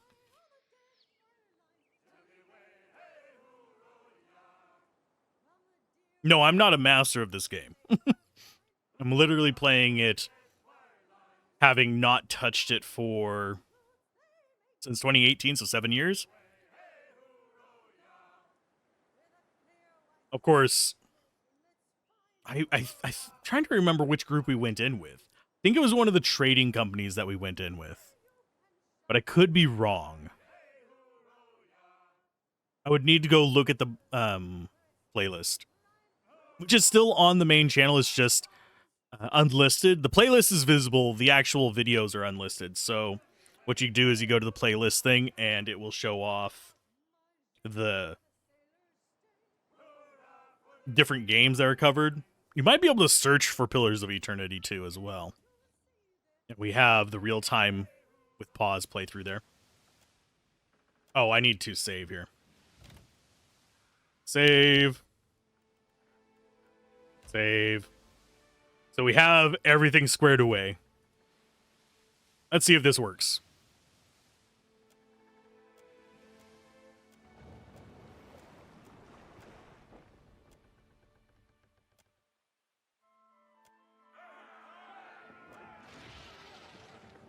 And we get the Audra one. Another 10 damage. What begins as irregularity in the water current broadens as the sea churns up a maelstrom. Your ship balances on the brink of being swept down. The tide redoubles its pull, intent on drawing you closer to the inescapable hungry maw. With a sound like a whip, the dragon wing sails catch the wind and hold fast. The whirlpool still looms ahead. The only option is to sail at full speed, breaking the whirlpool's grasp by force. There we go. That's what I was looking for. Our swift maneuvering breaks the ship free of the maelstrom's deadly grasp. The unfortunate cost of your sails, which take heavy damage from the turbulent winds. That is still only 30 damage. We have 45 left. It builds on to a constant shriek. Oh, there's our tiny little ship against a very big wave. Constant shriek, and the rain pounds your deck with relentless animosity. Ooh. A wave swells ahead, monstrous enough to eclipse your vision. The prow of your ship slowly rises to meet it head on. Even if you wanted to, you could not turn back now. Your crew masters their fear and holds fast at their posts. Against all odds, the ship crests the wave successfully. In spite of the crew's haggard state, a cheer goes up in your honor when everyone realizes they're still alive. Your ship rides the sheer slope of the wave and crashes back down, staying upright all the while. It doesn't immediately register that you have survived.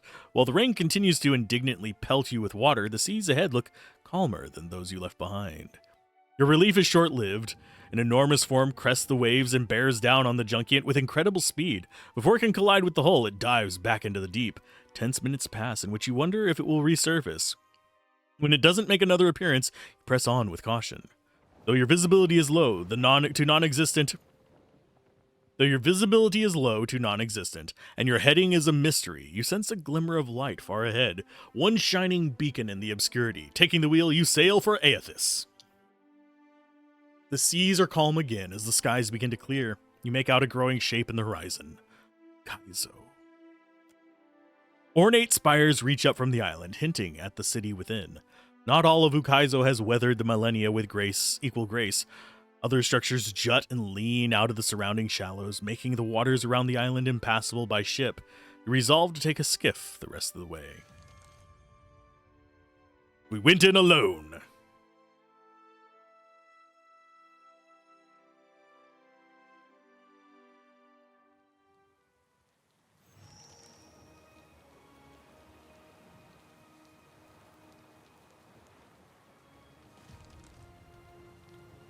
Okay.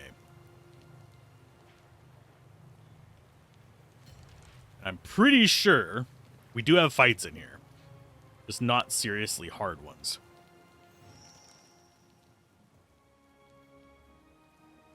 Is it going to jump out and stop us? Why, yes.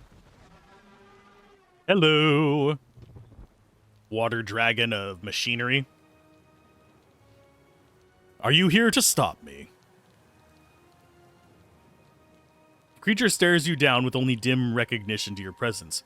Water drips down the tip of its mallet-like head. Whoa, that's, where would you even stab something like that? The ankles. What manner of creature is this? I'm not too proud to admit when I'm scared. Terrified, actually. The construct turns to the sound of speech, showing only dim awareness of its meaning. It swivels its head back around to face you. So alone. Never alone. Exokaizo breached. Kind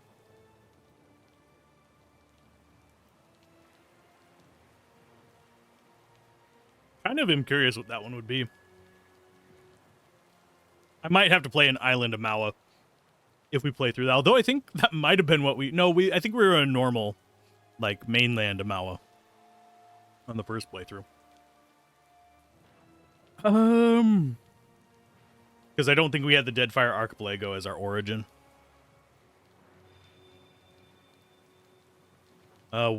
Yeah, colossal god made of Audra. Here. We have been here. Where the gates of Akaizo. We guard the silence of Akaizo. You are a disturbance. I'm just trying to reach Aethys. He's the one you want. Aethys has disturbed the bones of Akaizo. The old pacts permit him to pass. But you will go no further. Akaizo is closed. The gates are barred. Before we settle this, I want answers about Ukaizo. Our covenant with the Old Ones does not forbid questions. The living were meant to forget Ukaizo. Nothing can be gained of remembering it.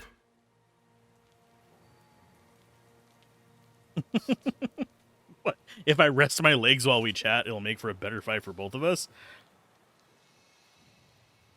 What is the use of being an ancient guardian if you can't tell the stories of the past? If a diversion is how you would spend your last moments in this life, so be it. The chosen people of the Deadfire called Akaizo home. The outsiders were their contemporaries, full of wisdom, ingenuity, and terrifying ambition. The Ingwithans, of course.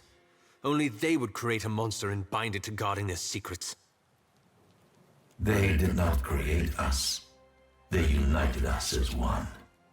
The Old Ones and the Outsiders traded, collaborated, learned, and built together. Outsiders augured the doom of the Old Ones. The rift unmade them both. What caused the rift? The Outsiders coveted ancient Ukaizo. Its occupation was a hindrance. Machines were built on a foundation of outsider lies. When the machines were nearly done, the Outsiders constructed bodies of flesh and bone.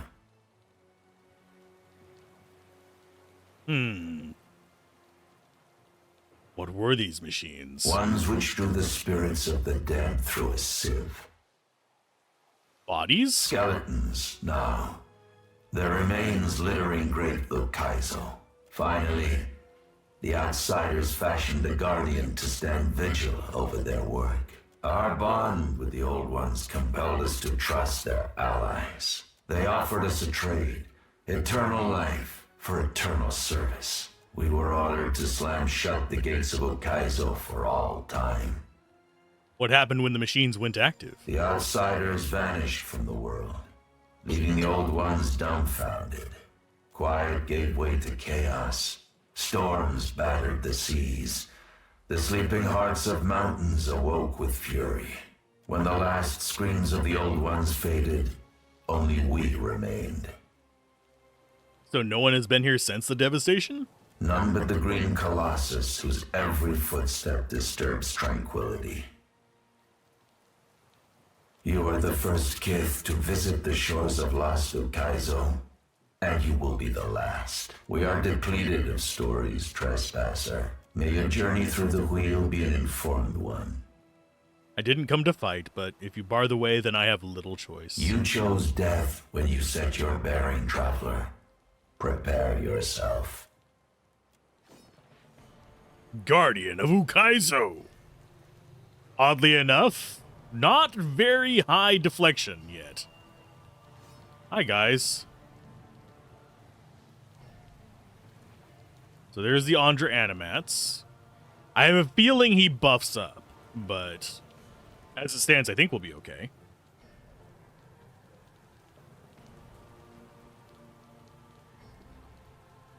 Let's see. Can't quite make the ground with Jyoti.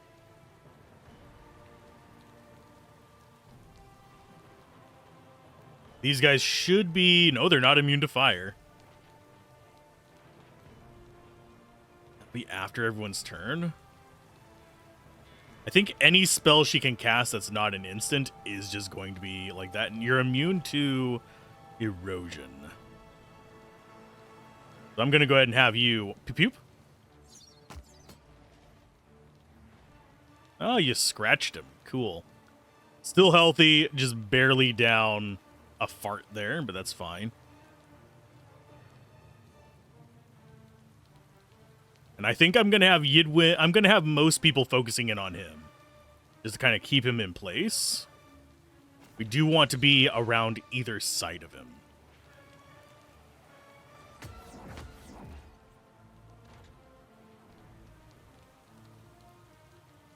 So that got rid of his concentration.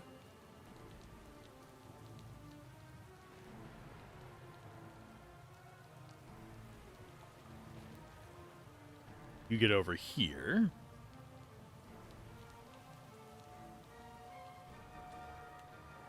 Honestly, if I could guarantee he'd stay in spot, I would cast that, but I want to wait a turn for that.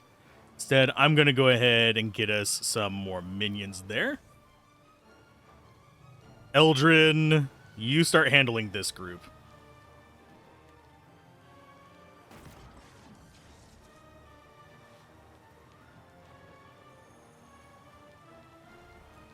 And Marius will come give you a hand. Because they can handle that nonsense pretty easily.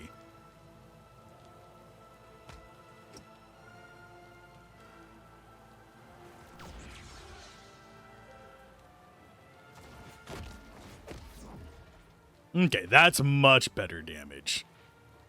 Okay, so we've got him a little bit pinned there. He is going to keep summoning things, which kind of sucks, but I think we'll be okay.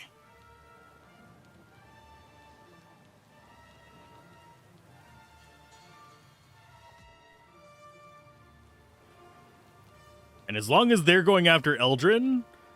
Oh, here he goes. He's moving. That's what I was afraid of. Okay, so you are all just targeting Eldrin. That's perfectly fine. That means that you are probably going to stay there.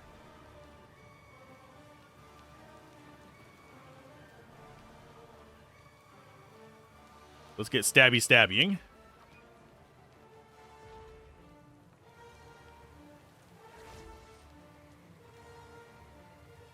Okay, since he wanted to come up...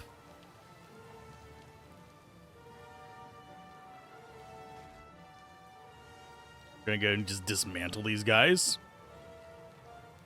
Aloth, can you... Yeah, you might end up not necessarily tanking this guy, but staying close to him. So I think we go with there. Just don't put anyone to the right-hand side of him.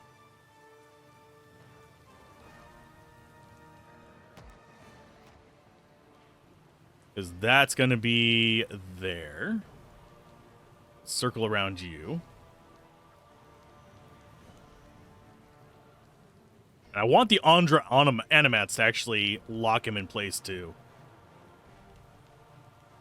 So we'll summon that in the way. It'll come out after the meteors, which is perfect.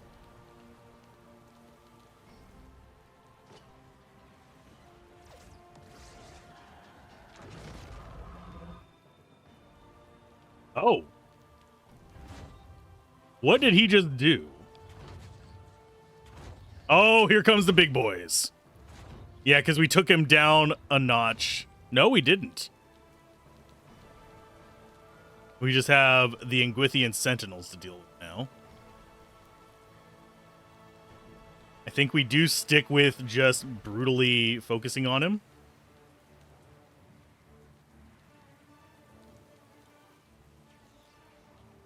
He knocked down everybody. You're prone. You're prone. Yeah, it did knock down a lot of people.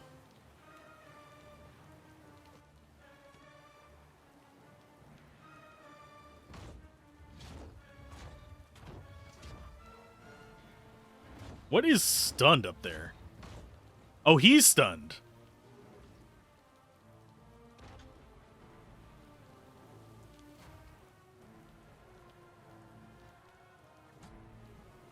Okay, so that's targeting that. He is casting Volatile Wave, which sucks for me. That's good. Volatile Wave. I don't know what that does.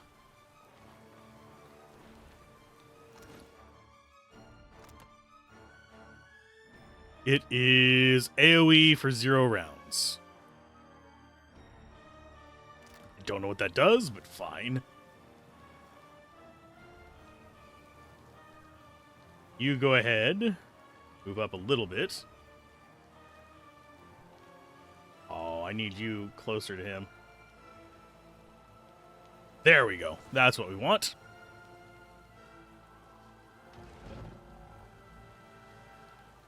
Not sure what did damage there. Oh!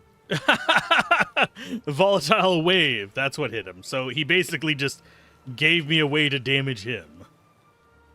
Which is beautiful.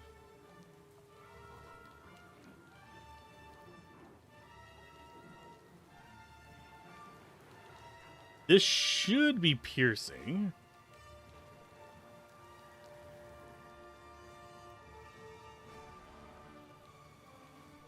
Yeah, it is. Yeah, these guys are not messing around. This is going to be a tough fight.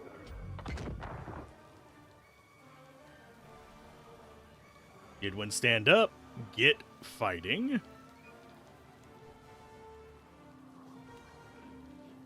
Do they have any immunities? No. They've got shared focus, which I'm guessing we probably want to take them down so they don't keep benefiting each other. Yeah, let's take down the statues first.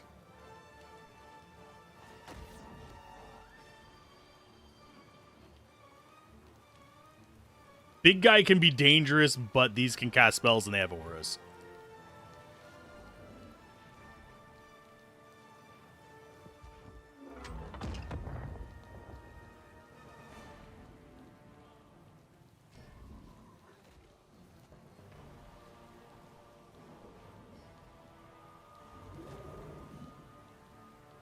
Okay, here comes Wall of Thorns.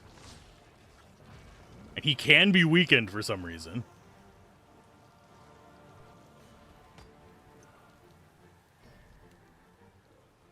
Let's actually go for this. Yeah, because they can't be stunned, but it can do damage to the Sentinel in the back.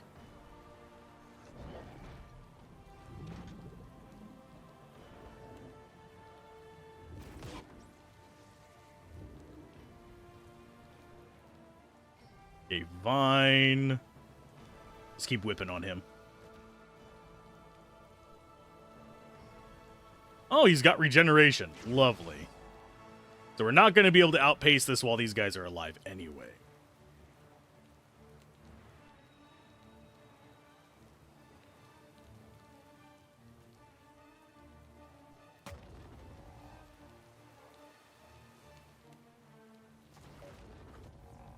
Yeah, we take these down. I think he has one more wave of summons, though. Sadly, so I need to be slightly cautious about this.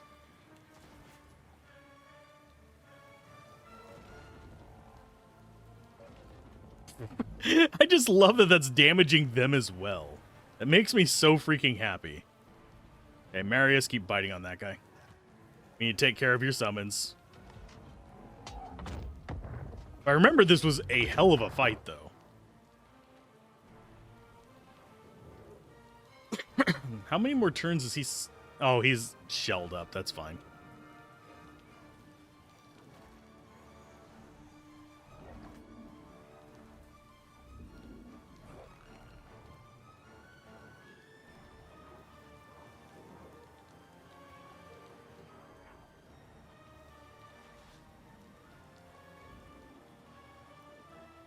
I think out of all the targets, we just take out the Animat. Those guys will have to move forward eventually. He's trying to set up a leeching grip, which doesn't work for me.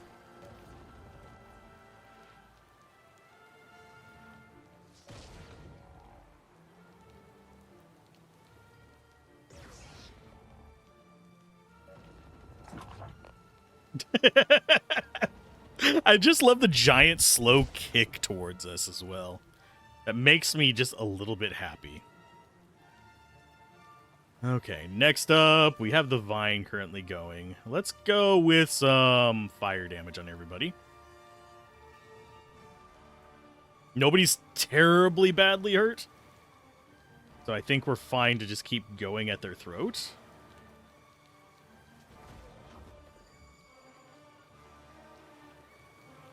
What's the next spell we do? I do not know.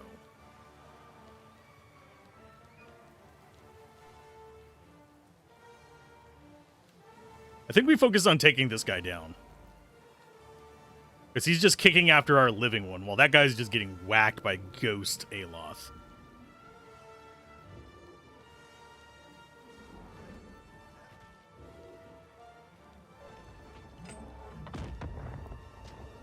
He still has 4 rounds, mind you. Otherwise, I would summon tentacles.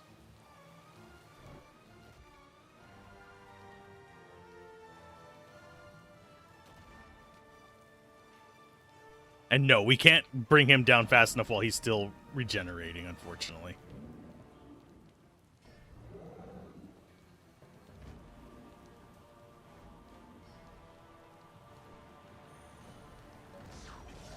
Oh, penetration, damn.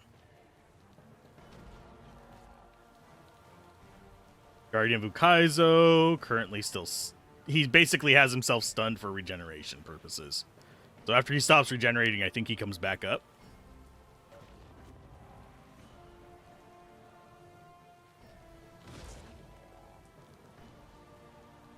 What else do we have?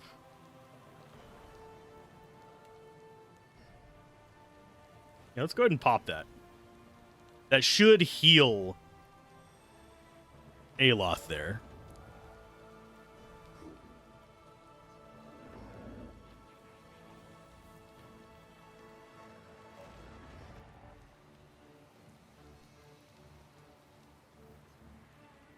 And I think we start in on Little Friend.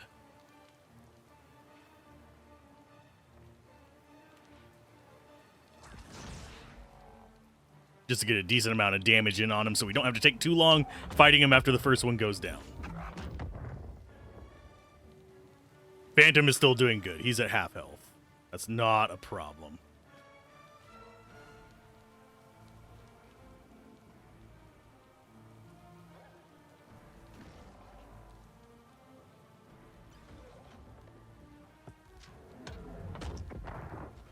Ouch! Yeah, he unfortunately turned to face her. He should die this turn. So what we want to do is we want to zip over to this side.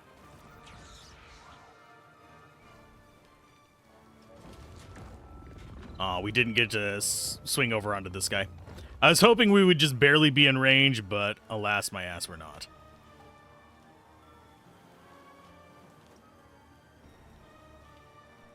I think he comes... Yeah, he comes out of it now. There's his evolution. And and his defense has gone up. He has concentration 12, which is bullshit, but it's fine.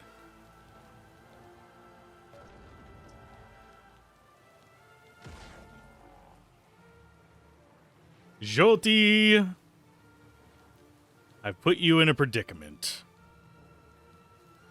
Gonna go ahead and just take the hit and get AoE heal going. Oh, that guy's a freaking vassal or vessel or whatever it's called. So he takes extra damage from that. Ha! Okay, you guys get on this guy. Now I think he has some gnarly AoEs, which kind of sucks for me, but I can deal with it.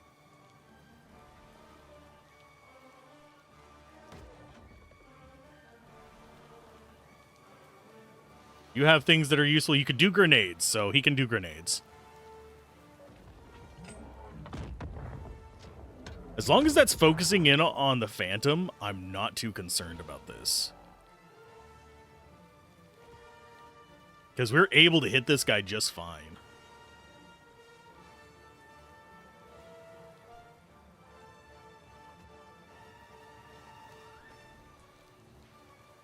Oh, he attacked in the process. Oops. I still need to save up my stuff to summon a dragon, so we're fine.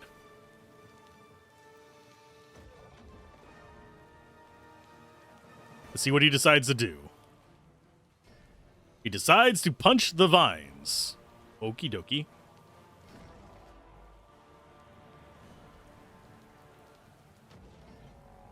Phantom has one more round. I think we start summoning up a new one there.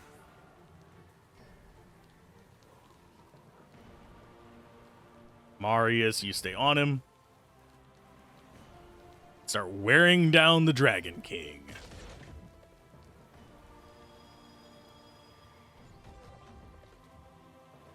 I think this guy might also be a vessel, but I might be misremembering.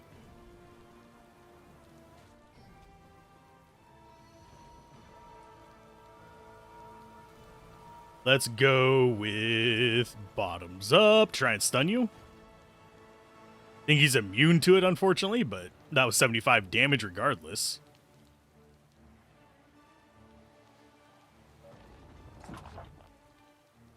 Who are you kicking? That's Eater. That is not a threat.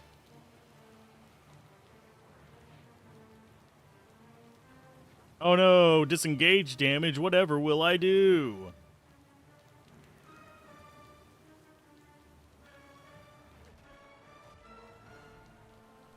Yeah, it's not that scary. There's your second group of friends down. I do find it intriguing that he is still not overwhelmed by our surrounding him.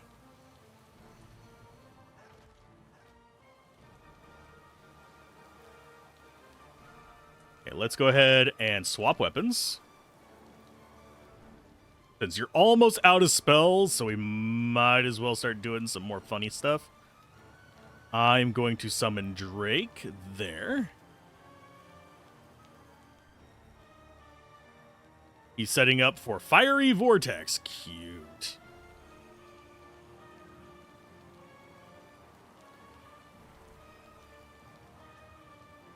Let's go with Minor Intercession on everybody there just to kind of help top everything off. You move back. Because I forget the area of effect on this.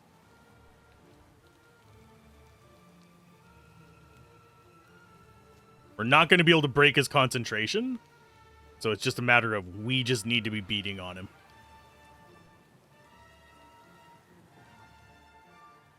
Okay, let's see. Corrosive Soul Essence.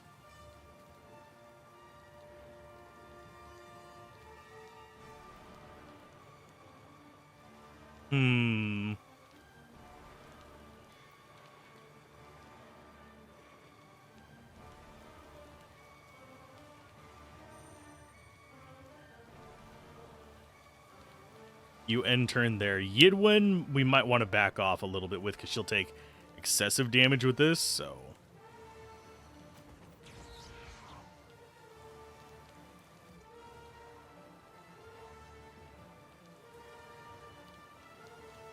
Yeah, I don't know what that's going to do.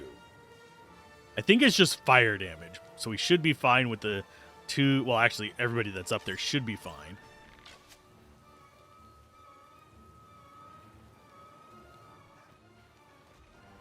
We'll go ahead and move you a little bit closer. That way we have the boon. Yeah, companion bond gives them both better defense, so it's more likely to just graze. Yeah, that was nothing.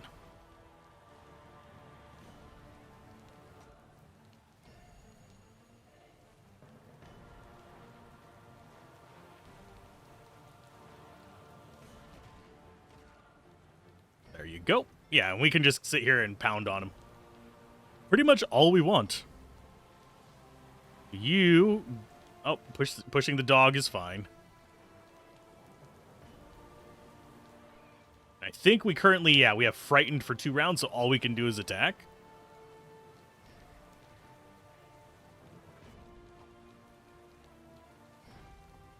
So that's going to be... that's not bad.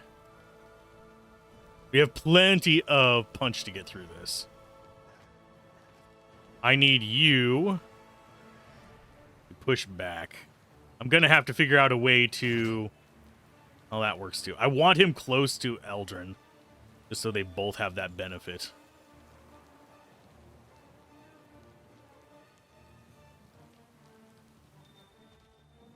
Ooh. He gained 4 concentration off of that? Well, you little bitch. Oh, he gained 4 concentration because he evolved again. Okay. His defense is going down. Probably because he's flanked. He's got Soul Essence on it for a couple turns. I'm going to move you this way. That way we can kind of set up positions a little better. What was that? Is it just going to do that every single turn now?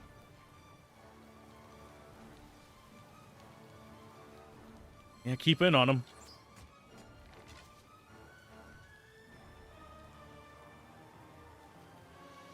He's casting something, which is Frostfire, which I think is going to be focused in on Eater.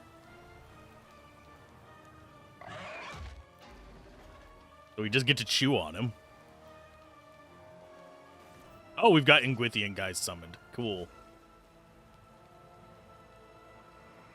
Yeah, keep focused on him. Let's see what this does for it. Didn't break his concentration, but he's going to be casting Hierarch's Domination, probably.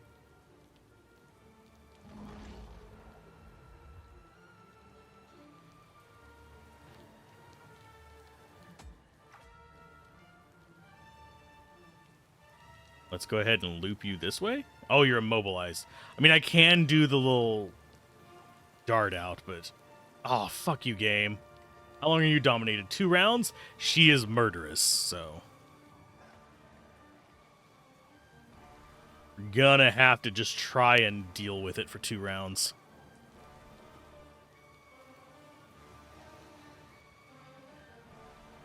Aloth, can you take him out?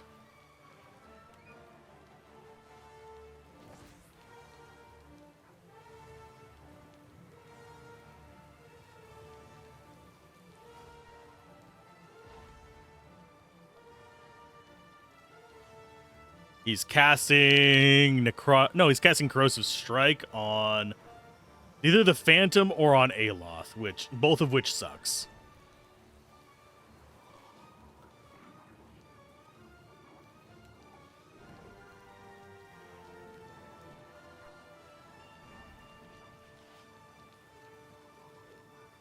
Can I get to a good angle for this?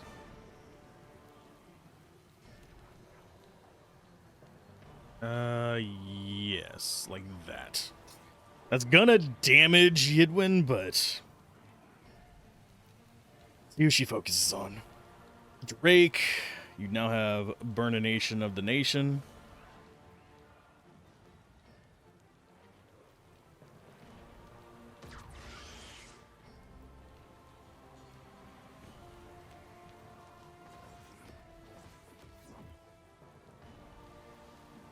Yeah, I'm not liking that this guy's taking so many hits to take down.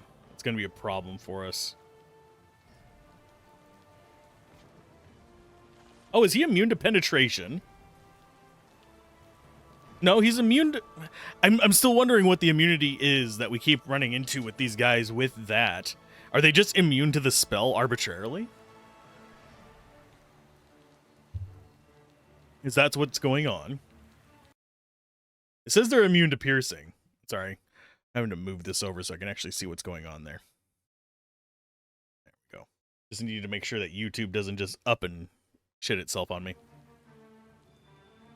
Spell-wise, everybody's still okay. We can't heal her right now.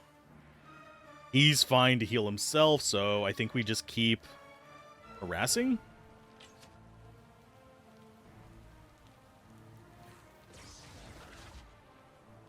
I'm actually glad she used that. There's so many worse things that she has access to. And I think he has one more evolution after this once he gets down to a quarter, which is going to suck.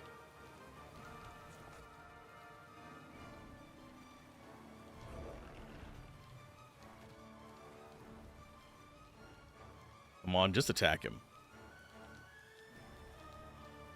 Anima Ward, don't know what that does.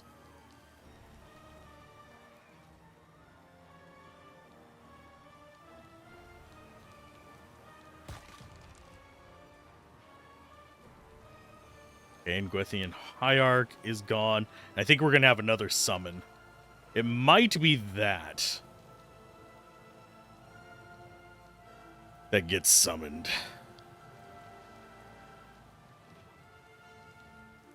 And we don't really have an easy counter to domination. Oh, I don't know what that does. That's going to be bad. Anything that lingers like that is just bad.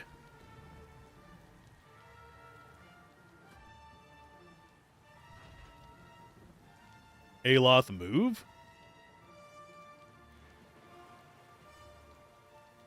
What spell do I have to actually do anything to him with? That has 2 rounds left, so we don't do anything to that just yet.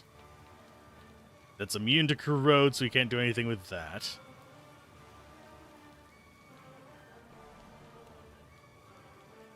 Combusting wounds, maybe?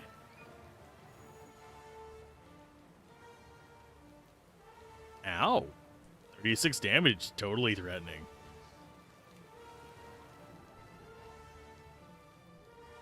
And there's no way we're stripping 14 concentration off of him with our current setup.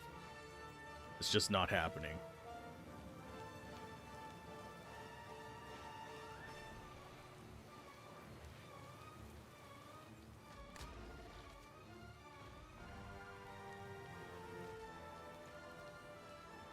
This guy is easier than the super bosses, yes.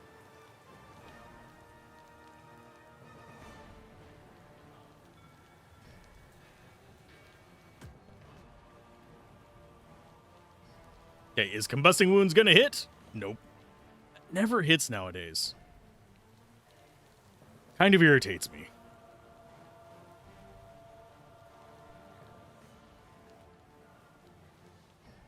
We might need to drop a little bit of a heal, but for now...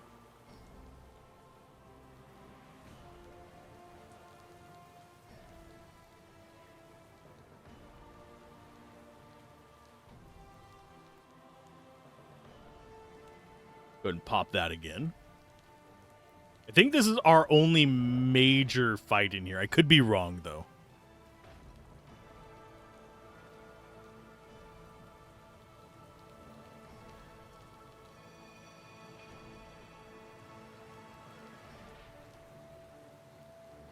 Let's go for Scroll of Moderate Healing on there. Just get them both topped off. Can you actually use it, please? There you go. Just top them off so they don't go down if he does like some kind of gnarly ass AoE.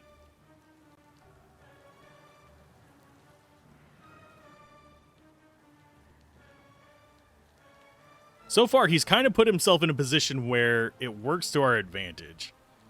Oh, why did you use that, you bastard? Yeah, he used the thing that he's immune to. AI-Y. Phantom's gonna disappear. There we go. Nobody's in critical at the moment. But yeah, we're fighting essentially a robot Hydra.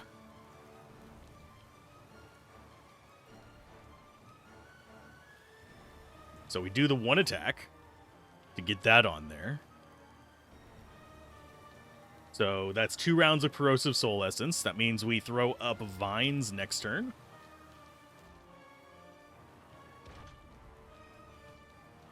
And here is his final stage, I believe.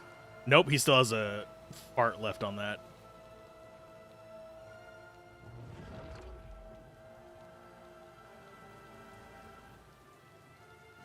He didn't do an event. I'm going to go ahead and move you up here behind him. I don't trust this to end well.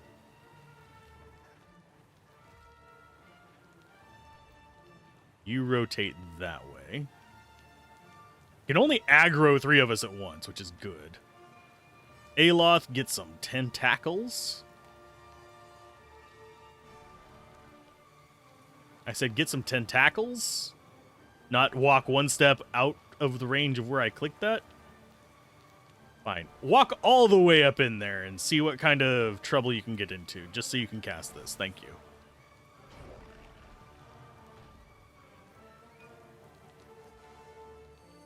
Oh, he's resisting our attacks now. Great.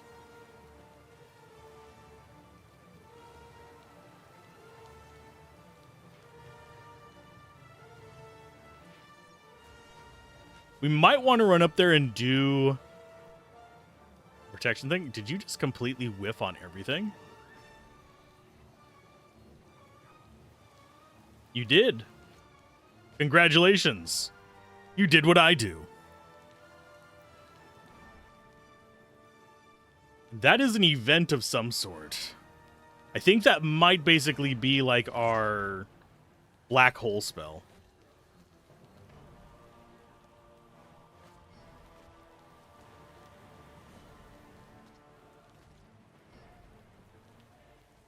Aloth, go ahead and move back. Yeah, like the Pull of Aora. I think it might be something kind of like that, where it triggers each turn and does an effect. We are so out of spells. Let's go. What is the chance of this hitting? I mean, we'll go for it again. It's got a 65% chance of actually causing him problems. This would be the time to get it whenever we have as many attacks on him as possible. Although he might not survive to see it go off, especially if it does an actual hit instead of a graze. So what we're hoping for is a graze.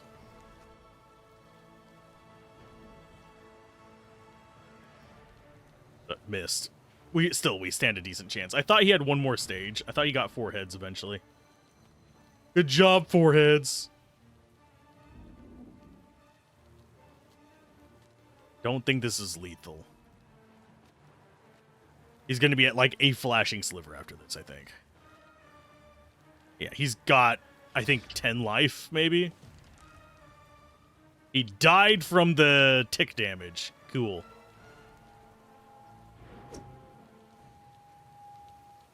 You are liberated, you infernal beast. You have all kinds of stuff in there, including Engwithian shields, which we got off the guys that were over there.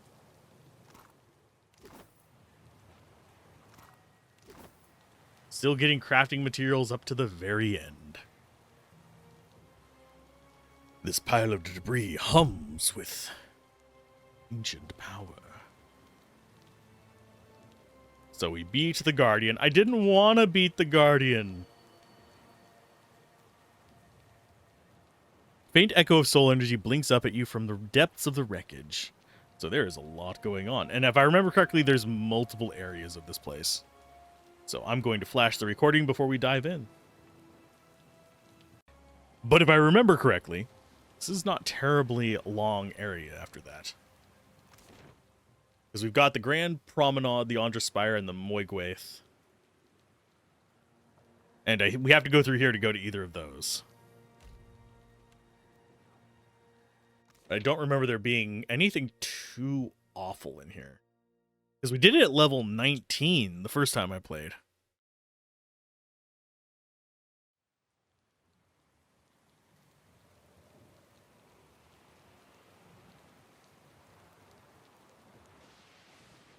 It's even scarier than in my dreams. Erosion has softened the bronze features, giving the proud statue a brooding air. So we need to stop the storms. A furious storm obscures the sprawling city below, but you can make out the shape of distant spires reaching up from the flooded ruins. Spirit winds tug on your soul with insistence, like a stern hand trying to pull a cloak from your back. Oh, the last time you encountered a biowac. Feels a lifetime ago. So here we are. Look to those who accompanied you this far, who risked everything to face the confrontation ahead. Something on your mind, Jyoti? We gonna do this or what? She licks her chapped lips, dark gaze narrowing as she takes in the sight of the ancient city's ruins. Raised high, her lantern casts hard shadows over the planes of her face. We've made it this far, yet we're still alive. Might as well square off with my god before our luck runs dry.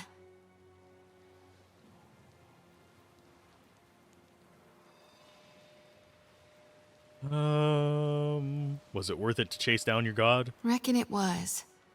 Sure, I did some things I now regret. God knows I got plenty of blood on my hands. I mean, we have killed thousands of people. Tell me, Watcher, can there be a god of light and birth if souls themselves can no longer be reborn? No matter what happens to Aethys, you got my back, right? Sure do. If Gon wants you dead, I figure he can do it himself. Besides, the part of him that's been stomping through the Deadfire didn't much help me at Malgren's teeth. I thought it'd be different how it turned out, but I couldn't dream of any other way. Now then, shall we go face my god for one last time?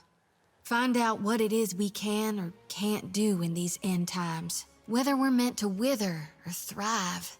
Yep, let's go. Consider me your second shadow. You want to live forever, Yidwin? Following me here was not the way to do it. It wasn't the threat of death my procedure sought to avoid, but that of rebirth. Now I face the god of rebirth, who's set on destroying the wheel. If I'd known in advance, perhaps I'd have held off on the experiment at sea. It kinda sounds like you want Aethys to succeed. Regardless, we are here now, and I stand ready. You're looking. Let us finish this. You're looking thoughtful, Aloth. 5 years ago, you controlled the destiny of thousands of souls in Sun and Shadow. But the choice you make today shall define the fate of every living thing in Eora. He turns to you. Curiosity shines in his eyes, but there's something else there. Pity.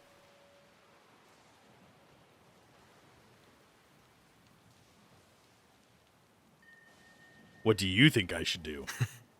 And to think of all the times I've asked you the same question.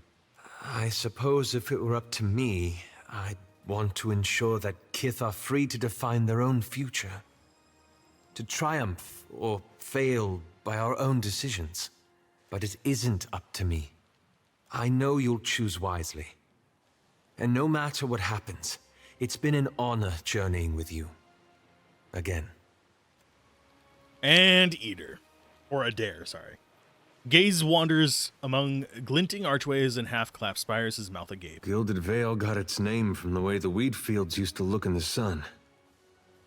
But this place really is gilded. Might as well be a different world. Miss the simple life? Well, hard to miss what you can barely remember.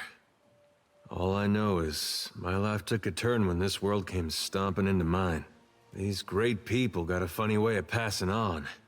They disappear from the world, but leave their problems behind for the rest of us to deal with. Different as they were, agreed something had to be done.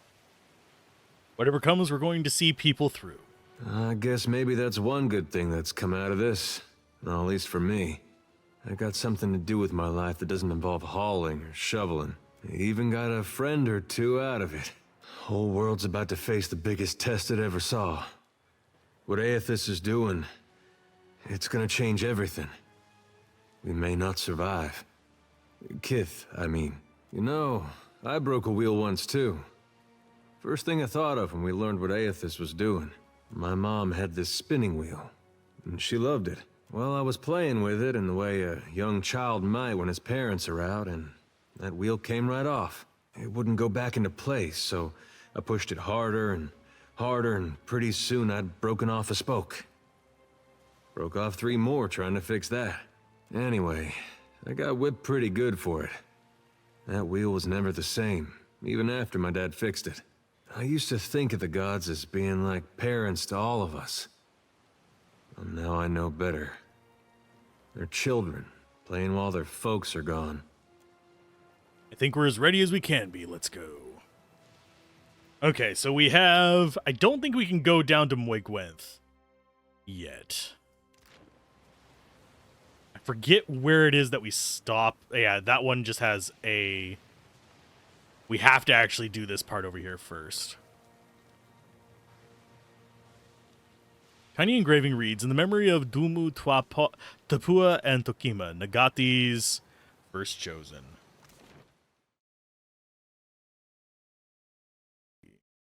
Down here, I think.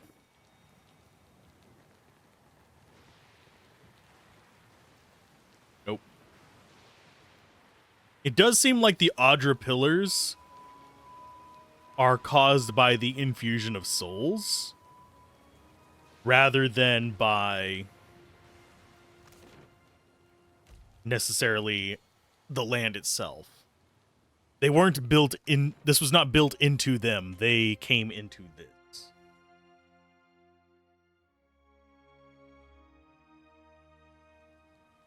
That fight did take longer than I thought it would. Okay, as far as what goes on here, I think we come around this way to do it.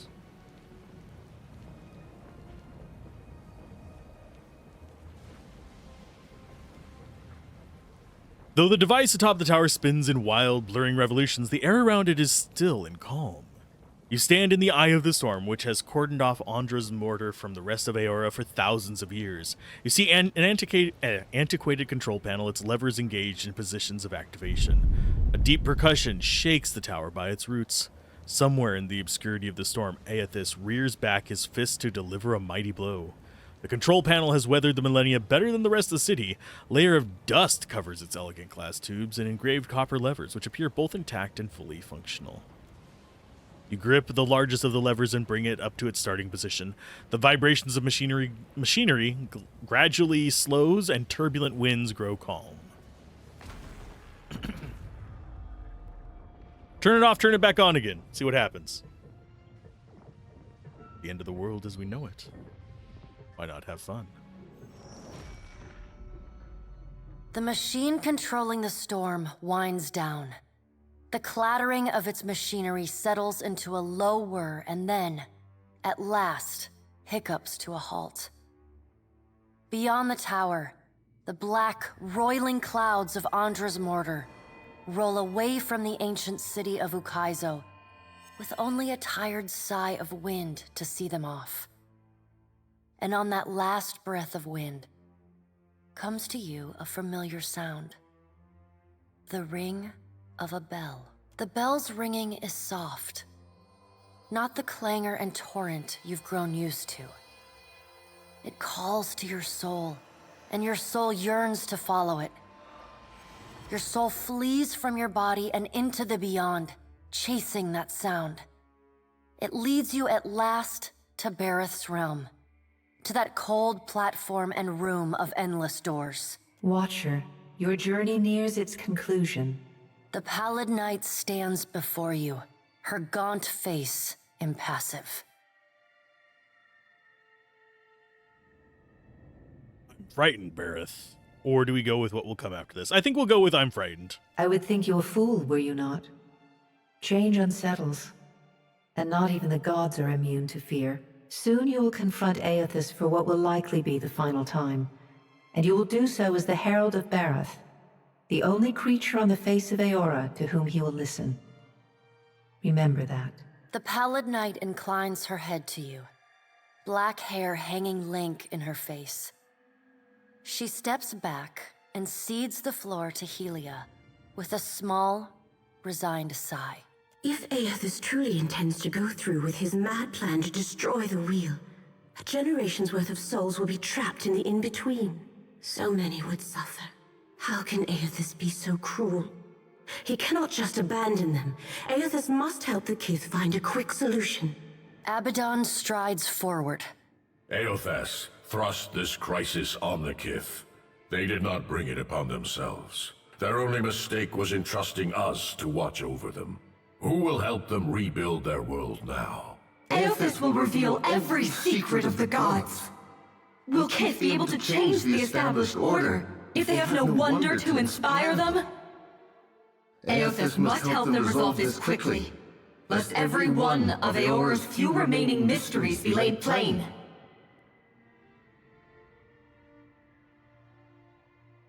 Should Aethys leave this decision solely to Kith? You have misgivings. Good. You should be wary of any help Aethys might offer you. With the wheel destroyed, Kith will tear themselves apart. It is the gods' duty to prevent that happening, lest they doom us all. And as Kith must be ruled, so too must the gods. I say that if Aethys is so eager to throw down the mantle of power and step aside, I shall take my rightful place as Queen of the Gods again. Kith are strongest when they follow our lead, and we are strongest when we lead in turn. United in purpose with the gods, Kith can accomplish things that without us, they could never have even begun. They must be shown their boundaries to surpass them. Kith will not solve Aethys' puzzle on their own. And without an established order to fight against, the bonds that bind them dissolve, and they fight amongst themselves. Boudica doesn't want them to solve it. She wants to be queen over you all. Boudica's firm hand is but the motherly smothering of Helia by another name. Mortals should have no special advantages. Only once Kith have striven to improve themselves through trial will they truly know their measure. Kith must suffer to find their strength if they are to survive the world into which Eothas drags them. Our intervention in your struggle would be a cruelty and counter to our purpose. He lets his words hang in the air for a moment. Gaze level with your own. Indeed. Kith must discover for themselves what it is they are worth, and of what it is they are capable. What we do for them, they do not learn for themselves. Trial breeds ingenuity. If our work of generations was not in vain, Kith will succeed in spite of Aethys' actions. I have faith in Kith's ability to meet Aethys' challenge. Do not mistake my words for indifference, Watcher. They are born from a fierce belief in your potential, not a refutation of it. Let's see.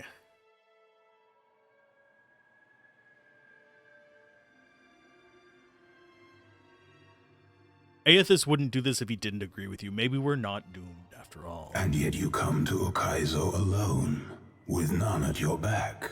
All that Kith stand to lose. And even then your leaders could not join hands, squabbling instead over prestige and resources. You believe that will change when my final death comes calling? You are a greater fool than I thought. Margaret is blinded by her affection for mortals. She does not see that entropy is the destiny of all things. If Eothas were wise, he would destroy everything. End life, end reincarnation, end death. Kith have had their chance. It is time to let silence reign. As Rimmergon's words fade, the Pallid Night returns. She no longer towers over you, a giant even among the gods, but meets you at your height. She lets the arms crossed over her chest fall to her sides. She speaks to you openly, plainly, an expression almost like tenderness, turning up the corners of her lips. Well, Watcher, you know where we stand. What do you believe?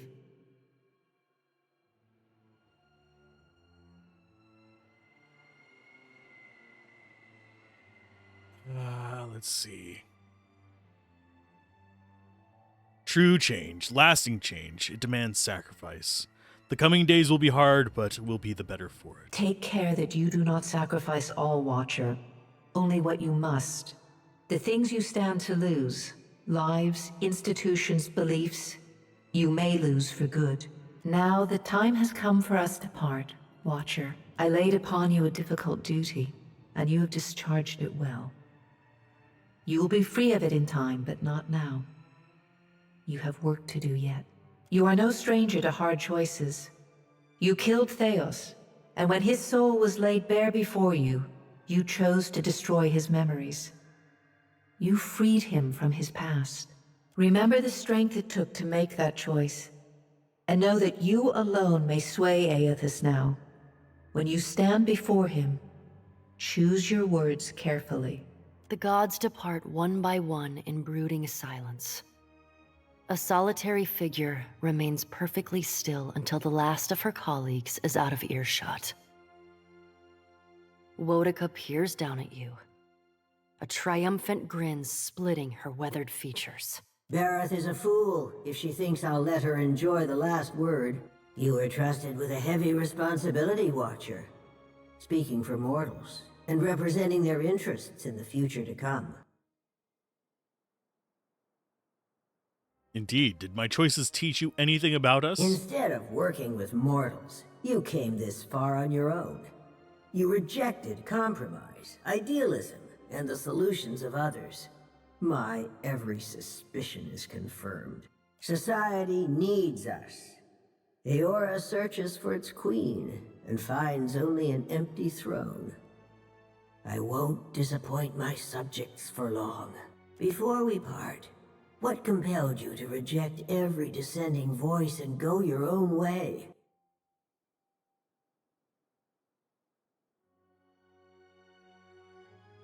It was nothing personal. I just wanted people to sort out their own problems. Uh-huh. Consider my curiosity appeased. For now, in our grandest plans, you are a singularly unpredictable variable. Whether you heeded my wisdom or not, everything you've done to get this far has informed our view of mortal kind. I hope you're satisfied with your performance. We've learned much from each other. Farewell, Wodica. The trading companies, the locals, and even the pirates had desperate, half-cocked plans to counter this threat. You denied them all, rightfully judging mortals as ill-equipped to claim their destiny. I couldn't agree more. When at last I claim my place of leadership among you, the only challenge will be convincing the others to go along with my revised plan of Eora. It was more I didn't want to put other people's lives at risk, and I found them equally disagreeable. We had that as an option, but nonetheless. Aethys will no doubt have a sunnier outlook on mortals and their chances of success. He already has everything he wants, so go and listen to his empty-headed idealism. The rest of us will be sharpening our blades, preparing for the future he lays out for us. Consciousness returns in a wave as the last of the machine's energy dissipates. The calming of the storm reveals the sprawling city around you like sand whipped from a mosaic. You see the distant outline of Aethys raising his fist in triumph and purpose. You keep falling asleep on me, I'm gonna have to start walking behind you with a pillow. Oh, by the way, the storm's gone. Also, I think Aethys is ending the world. But it seems we're all still here. Gods and darnation. My head. Peering over the edge of the tower, you make out a distant shape amid the ruins below. An iron-studded warship was dropped anchor in the shallows, its cannons angled to the shore. The ship is nearly cracked in half, but the standard of the Royal Deadfire Company persists in flapping in the breeze. The empty deck tells you the surviving crew have long since boarded a skiff and rowed ashore, which means you're no longer alone in Ukaizo. If there ever was a place for a final standoff, it's Ukaizo. They wanted problems. They're gonna find problems. I think we do have some more fights with them, but they should be relatively easy because they're Kith.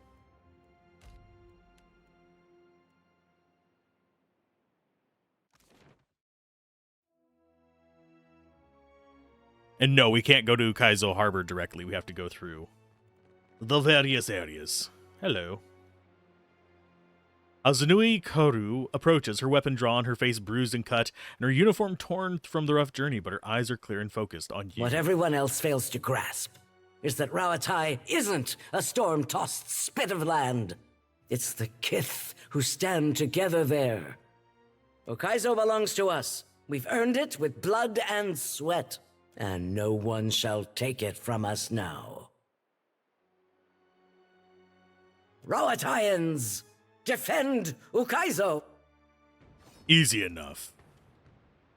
You want to come fight us for it, you do not stand. Well, you stand a chance, but you don't stand a good chance.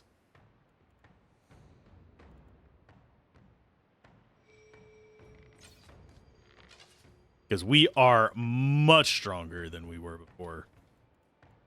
Let's see.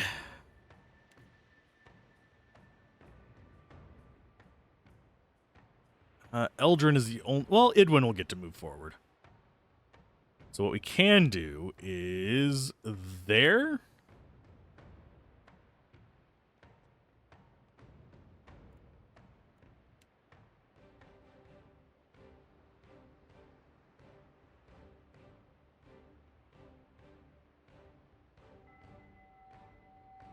Yeah, this... I hate that I can't cast it on the well. We're going to go like... No, actually, we're going to go further back. We're going to go... There isn't really a good place to put it because it won't let me cast it in the well.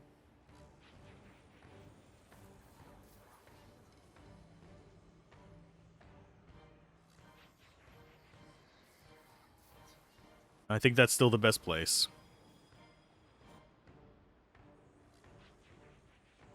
Let's go after... you, and then we'll jump back just a little bit.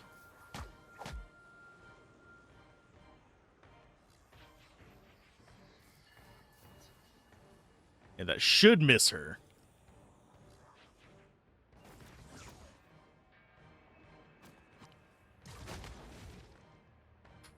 Don't knock us out of concentration, please. Okay, so he had 2 concentrations.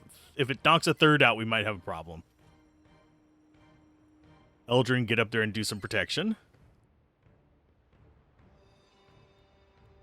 Yeah, just get up there and you are providing a wall.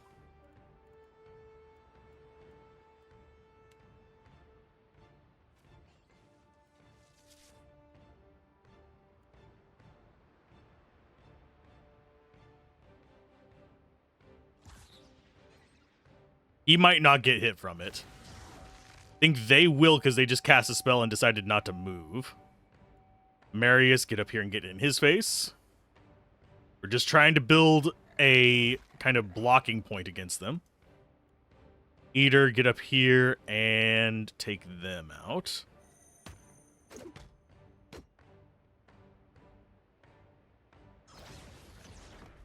Oh no, he knocked me down, you bastard. That doesn't really do much.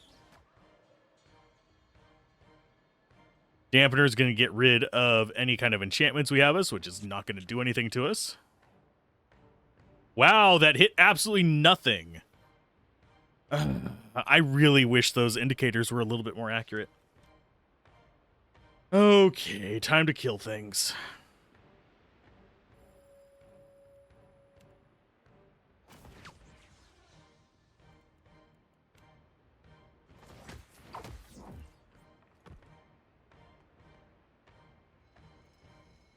Aloth. Get up here and do your spiky bits.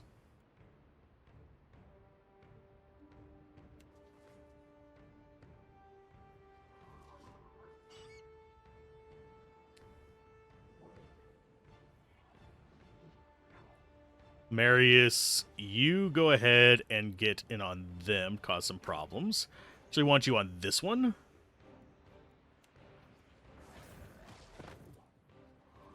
Because that'll push him back behind that. The other gunner there needs to be dealt with as well.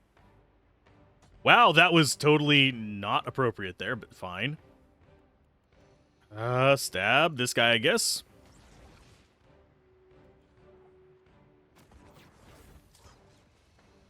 Fuck. Yeah, I was trying to get them both so they delay so he'd actually be able to do it, but no, pathfinding is shit. We can't just walk by the knockdown eater and stab him through that gap right there, because that's too much to ask for. Okay, you drop that out. Eater, get up and murder this bastard because he is a piece of shit.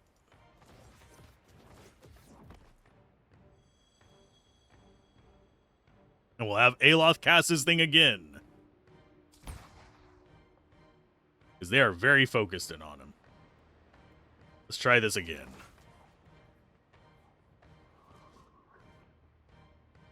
Okay, so you...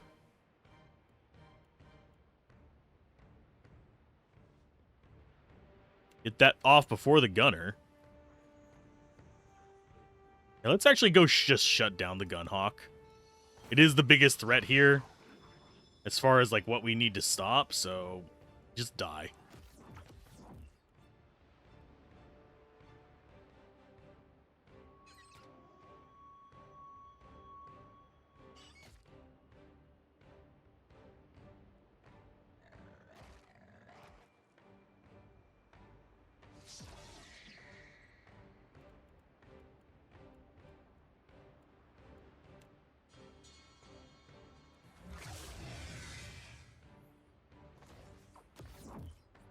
Well, you fuckers.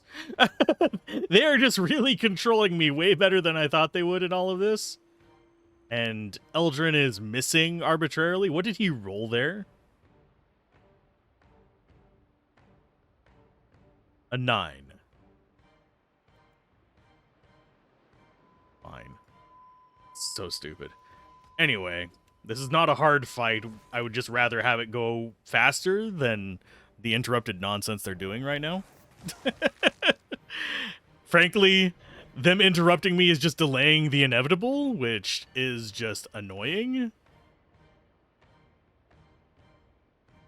Because it's not like we're not going to murk every last one of them. They die in like 3 hits. It's just... Jesus.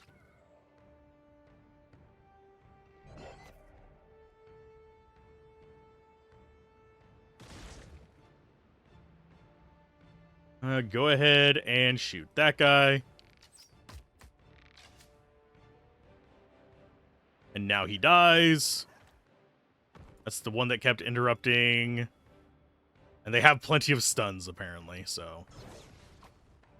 Oh no, you almost have... a loft. Hansui, you are not really doing too many positive things. I'm wondering where he's getting this healing from. Where are you getting healing from? Unbending trunk, constant recovery. I mean, we don't get anywhere near that on Eater, so that confuses the crap out of me. Oh no, disengage attacks against somebody who is practically immortal to it.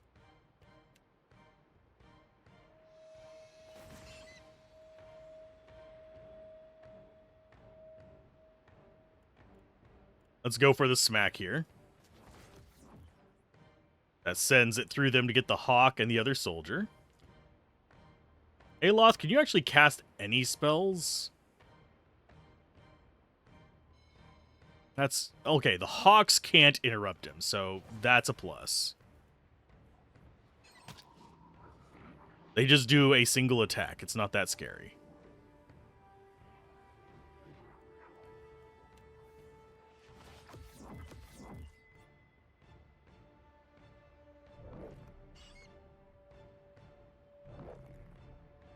Okay, Marius, start taking down this one. Yeah, they're a source of healing as well, so we do need to be aware of that. There we go. Finally got one off. Haha.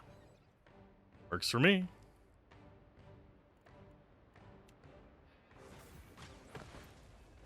Not like they're hard to beat. It's just they were really, really crowd controlling me.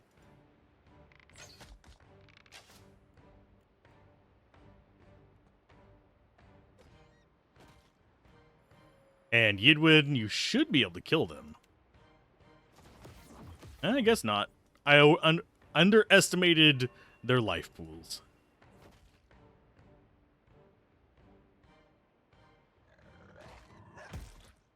Easy enough. Irritating, but easy. Oh, and we got the 1,000 damage from that. Which gives it 10 raw damage per round for 1 round after scoring hit against targets afflicted by body or mind affliction. Cool. We're never going to probably see that used because I think that was the last fight. That is a unique helmet. Game hanging there made me nervous.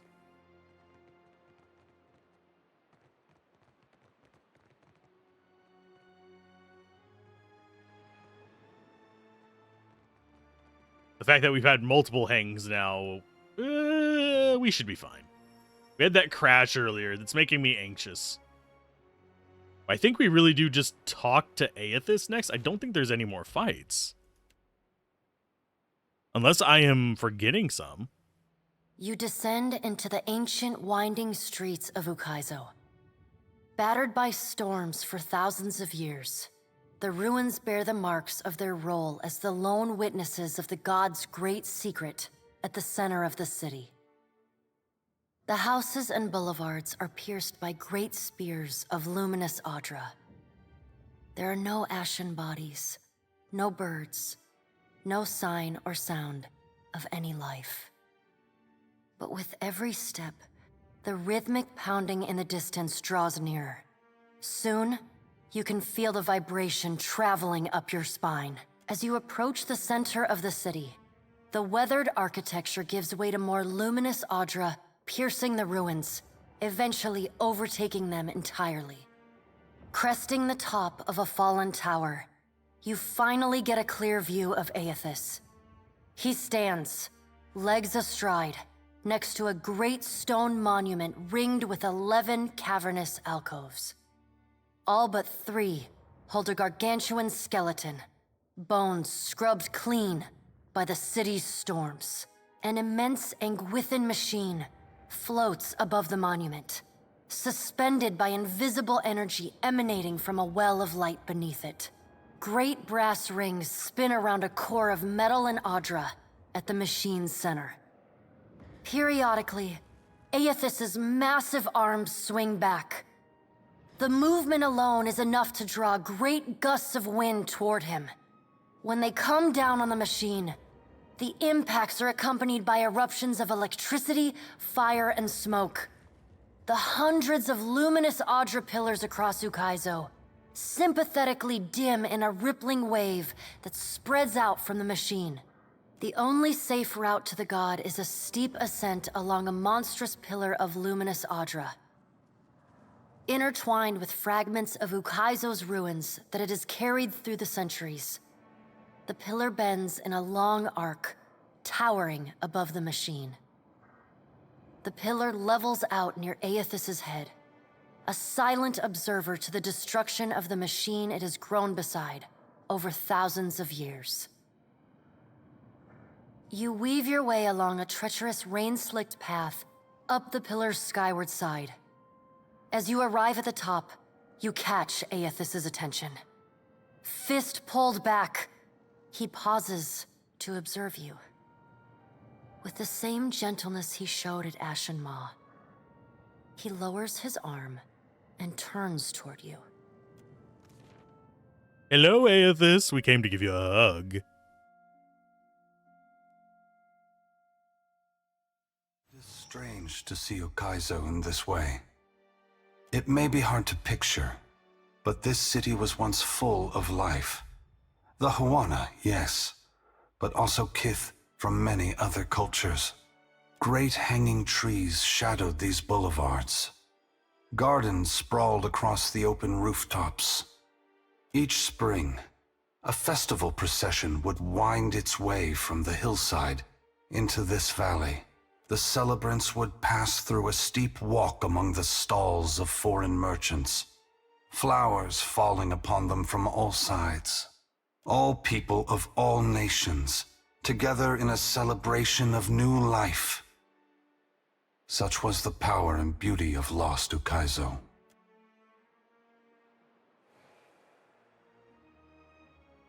The soul of Waidwin separates out from the masses trailing in your wake. He looks up at Aethys and clears his throat. Been a while, old friend. Waidwin, I did not think to see you here. But few things go as expected when the Watcher is involved. We were a good team. Once. But this isn't what we fought for. Ain't you just burning the harvest because you planted the wrong seeds? An astute observation, old friend. Consider instead that I am giving the soil back to those who till it. Spring must always follow winter. As long as there are people committed to finding the other side of change, the agony will not last. But thank you for challenging me as you did in fairer times. I haven't forgotten the lesson we strove to impart. You're welcome, I suppose. This isn't right. You can't put this burden on us. You can't make the gods' problems our responsibility to fix. How can you have faith that what you're doing is good? You know how many people are going to suffer because of this. No matter how you spin this, you can't set it straight. Adair, I wish I could explain it to you. It breaks my heart that I cannot. But no matter how much you curse me, do not despair. The souls of this world will need people like you. Lights burning brightly in the darkness to come. Gon, please, I'm begging you. What do I do following this? How am I to best serve those still living? To improve our future chances of survival? The Deadfire and the Eastern Reach are full of animancers. Women and men with brilliant minds who can solve this great problem. They will also need people with brilliant souls, like you, Shodi. People who can tend to the spiritual needs of the world in a time of fear and desperation. Remember, the flame you bear is not only light, but warmth. Provide comfort to all who need it. What right do you have to do this? Destroy the wheel and leave us with nothing? Without even knowing what will come next? Aloth, we are all, gods and mortals, responsible for our own actions. But inaction carries its own moral responsibility. It is a burden I have carried for far too long. One must always do as their conscience dictates, even if that means abdicating a position of power. But what of you, Watcher? Why have you followed me? Have you come to bear witness to the breaking of the wheel?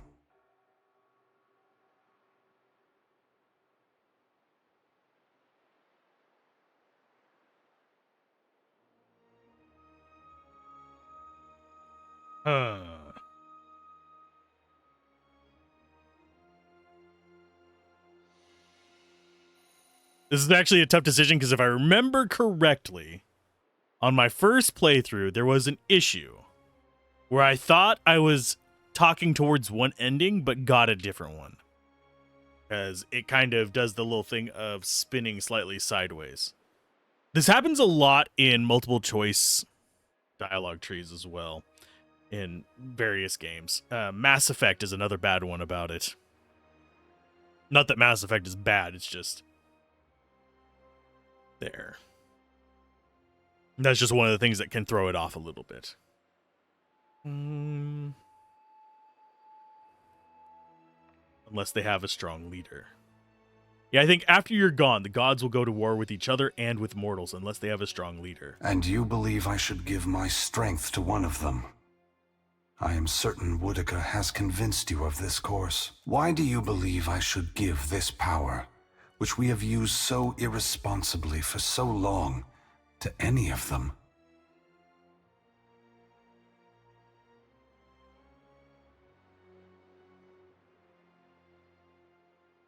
There's going to be a struggle amongst the gods. Your power can ensure it is swift and merciful.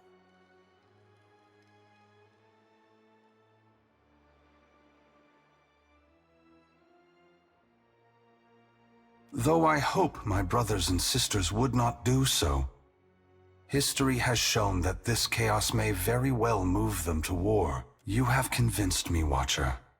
The gods do need a strong leader. I will ensure they have one after I am gone. Indulge me in a moment's curiosity. There is something I wish to know about Eora, about Kith, that I can only learn through your eyes. Go on. You followed me all this way, dodging an armada, navigating an impenetrable wall of storms, voyaging across uncharted seas, besting a guardian who existed to bar your trespass, with the machinations of gods echoing in your ears, and you did so on your own. That is no small achievement.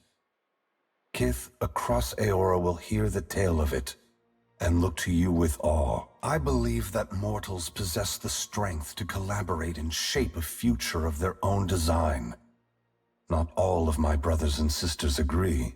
I had hoped your actions would set an example for the future, demonstrating the resilience and ingenuity of mortals when they work together. Coming to Okaizo unencumbered by alliances proves a different point than the one I intended.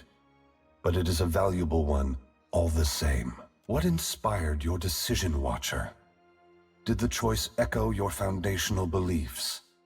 Or were you influenced by observation?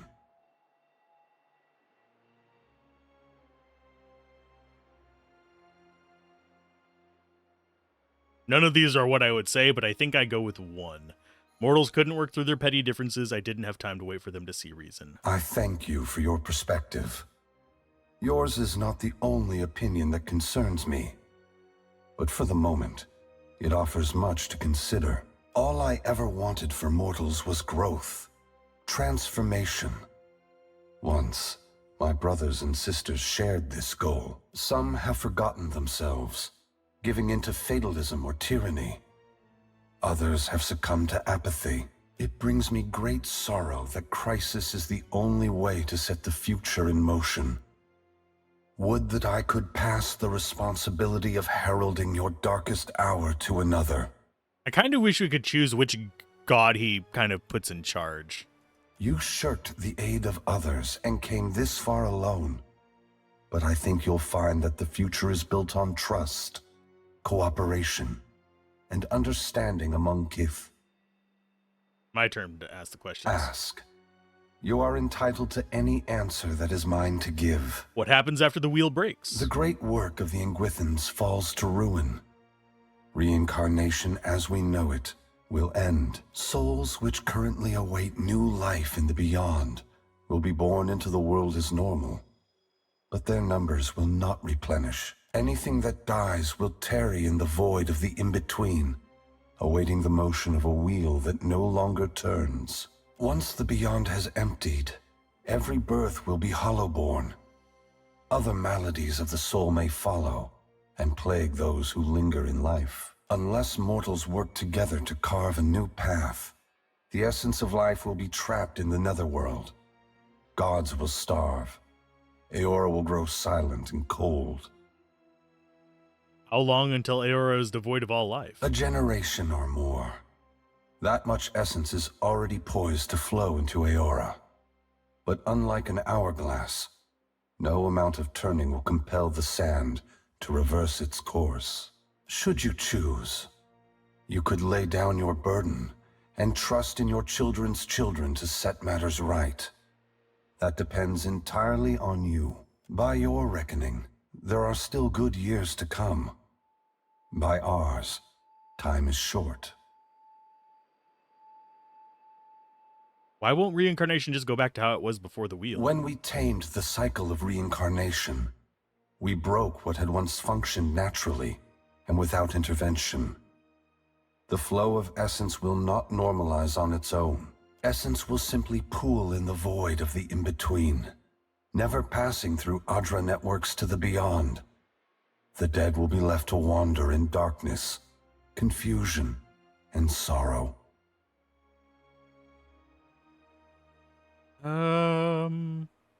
Wodika sees it as a test, one we're destined to fail. Wodika is entitled to her opinion.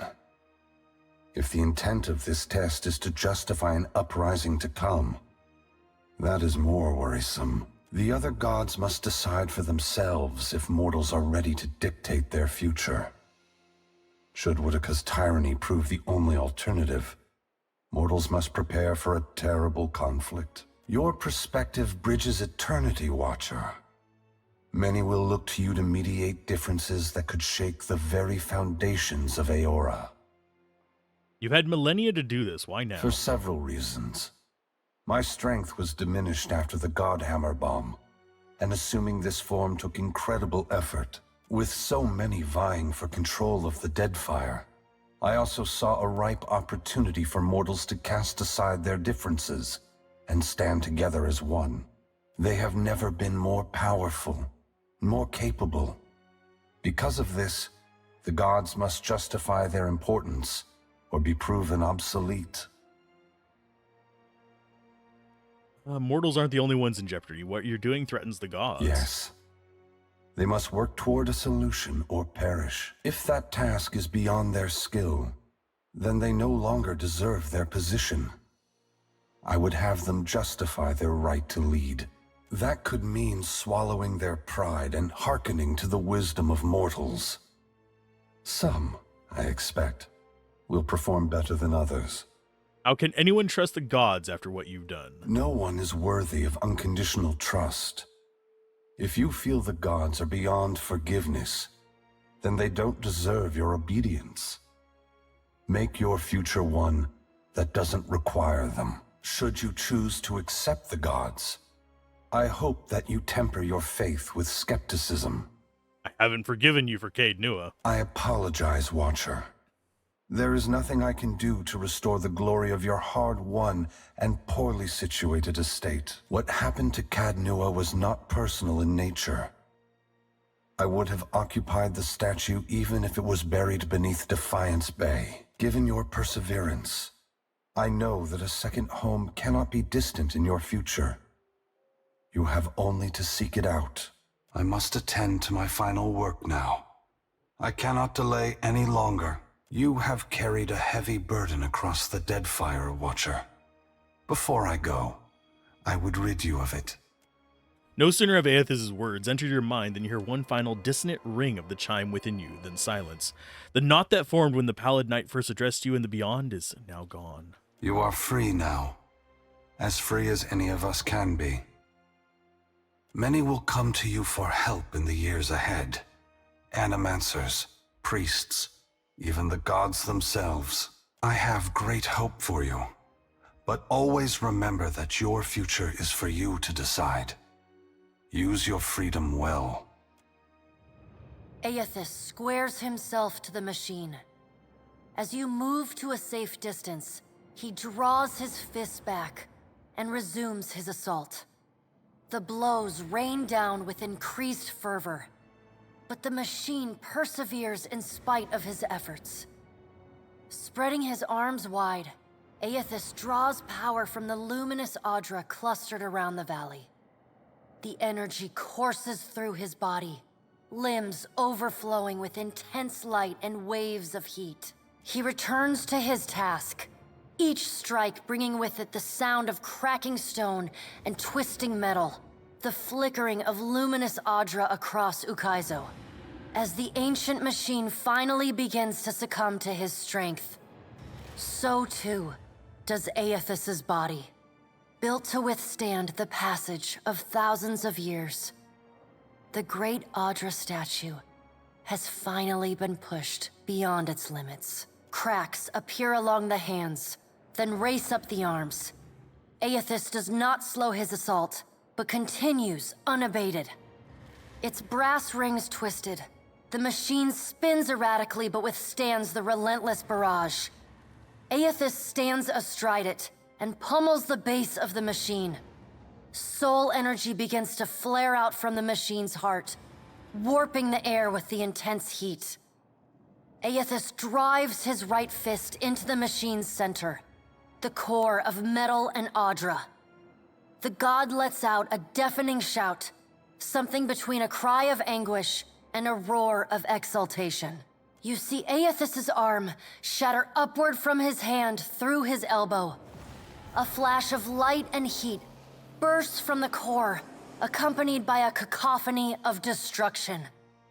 The moment passes as Aethys' shout echoes throughout the valley. Your eyes begin to recover. The god's work is accomplished. The great machine of Ukaizo has been destroyed. The wheel has been unmade. As Aethys' voice fades, the enormity of what you've accomplished sinks in. You have confronted a god. You have rediscovered the ancient city where the wheel was forged, and you have seen the wheel shattered.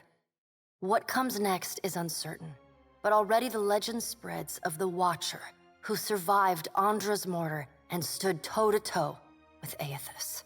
Aethys channels his essence into Bareth, empowering the god of doors, cycles, and life and death beyond all other gods. Bareth vows to maintain peace and order in the here and the beyond, while Kith labor toward a solution. The other gods, for the time being, submit. Under Bareth's guidance, the world becomes a more predictable, stable place. Seasons fall into a disturbingly regular rhythm, and wars, famines, and natural disasters dwindle. But so too do surges of prosperity and innovation. Great minds around the world work methodically towards salvation, both unhindered and uninspired by changes, upheavals, and the unexpected. In reaching Ukaizo and facing Aethys, you have accomplished the impossible. And you have done it without the assistance of the great powers of Deadfire. Your feats capture the awe and imagination of a world that needs heroes more than ever. Some say your intervention prevented Aethys from a far worse act of destruction. Many believe you will be the salvation of Eora. With each day, your legend grows, as does the chaos in Deadfire. Ukaizo remains unclaimed, and the Efekia Channel becomes the site of a near-constant battle as the Huana and the Rauataians vie for control of the unprotected island. The Rauataians rely on their cannons, and the Huana call forth massive waves and beasts of the deep to sink their foes. And while they chip away at one another, the Valians and the Principi pursue their own ends with increasing abandon. Emboldened by their rivals' distraction, the Valian Trading Company seizes territory and mines luminous Audra at a startling pace. Huana villages are left at the mercy of unscrupulous speculators, and resource-rich islands are swarmed and stripped. To support their operations, the Valian Trading Company begins shipping ever greater quantities of supplies and luminous Audra to and from the archipelago. This attracts the attention of the Principi, who target these ships with increasing aggression. The promise of fat prizes draws even more pirates to their ranks. The Rauataians, as well as the Huana, are too busy to stop them. Despite other tensions across the archipelago, Port Maje remains a model of peaceful, productive cooperation between the Huana and the Valian Trading Company. Though they do not always agree, Governor Clario and Storm Speaker Ikawa work together for the mutual benefit of their people. As the balance of power changes in Deadfire, so too does Nekataka transform. With the major powers at one another's throats, Nekataka becomes a maelstrom of chaos. Spies and smugglers follow the flow of refugees into the city, where violence is commonplace. Ukaizo remains the coveted prize, and Nekataka fades into an afterthought. The Kahanga leadership takes responsibility for the welfare of the Raparu, and the Gullet starts to improve. What was once a den of crime, poverty, and illness slowly becomes a quiet haven for the Raparu. With Skiarelifis' essence still empowering the Water Shapers Guild, the practice of water shaping grows and flourishes in Neketaka, and its practitioners rise in prestige. They install conveyors in the falls that run through the city and craft sculptures for every street and plaza. Thus, the Water Shapers Guild becomes a power in its own right in the city of Neketaka. Your brief encounter with Letharn proves deeply influential for the children of the Dawnstars. Plagued with nightmares and haunted by the deaths at Hesango, Letharn begins questioning his faith in Aethys. At first, his fellow Dawnstars chide him, but that changes as word of Aethys' deeds at Ukaizo spreads. After all, what business have they worshipping a god who denied his own legitimacy? The faith of the children of the Dawnstars fades, but their commitment to the people of Deadfire does not. They continue feeding, healing, and helping the neediest, just as they have for decades. It is no longer a holy mission, but it is a mission all the same. The Adra at Pokakohara is restored, but the rumored Valian Trading Company post never comes to Tikawara. Torn between waiting and seeking better fortunes elsewhere, the tribe gradually scatters and fragments. The dragon, Neraskirlas, no longer passes between Aora and the White Void, and the dead flow slowly breaks apart, exposing the temple long frozen within. Hafjorn leads the remaining Harbingers of Dusk on a return pilgrimage to the White that wins, and they scatter into the clans and settlements from which they hailed. The Temple of Remergond falls into disrepair, home only to madmen and monsters. In besting the Beast of Winter, you earned the Death God's mercy rather than his enmity. The deity remains characteristically unforthcoming about his decision, and you're left to wonder whether in doing battle with him in the White Void, you somehow furthered his apocalyptic ambitions. Once repaired, the Adra at the primal island of Kazuwari again pulses with the flow of soul essence between the here and the beyond. The feral life on the island flourishes, the jungles and veld growing ever wilder and resistant to settlement and exploration alike. The faces of the hunt continue to rule the Crucible and Gallowayne's, or rather, Tawamawai's name. The trials summoned by the statue grow deadlier with each season, until only those rare few willing to brave the gravest of dangers seek out the bloody ordeals of Kazuwari. Like the other souls following in your wake, Muatu eventually yearns to move on to the beyond and the wheel. Stymied by Aethys' actions, however, he settles on returning to Kazuwari, where he joins the choir of souls that echo throughout the Crucible. Released from their bondage to the sightless eye, the Vithrak of the Halls Obscured abandon the Black Isle and resettle in the deepest and darkest recesses of the ruins beneath Neketaka. Sisak and his colony remain secretive and isolated, however, rarely interacting with those kith crawling about in the sunlight above. Slain by your hand, the Titan of Wal poses little further threat to Aora. As the corpse decays, it putrefies into a massive nest of hungry fungal monstrosities. Vessels that anchor off the shores of the Black Isles tend to go missing, only to turn up shipwrecked months or even years later against distant shores. With time, the body collapses upon itself, and the Black Isles finally implode, seeking a living receptacle for the essence contained within the tomes you unearthed in the Halls Obscured. Langgrath devotes herself to study of the Godseed.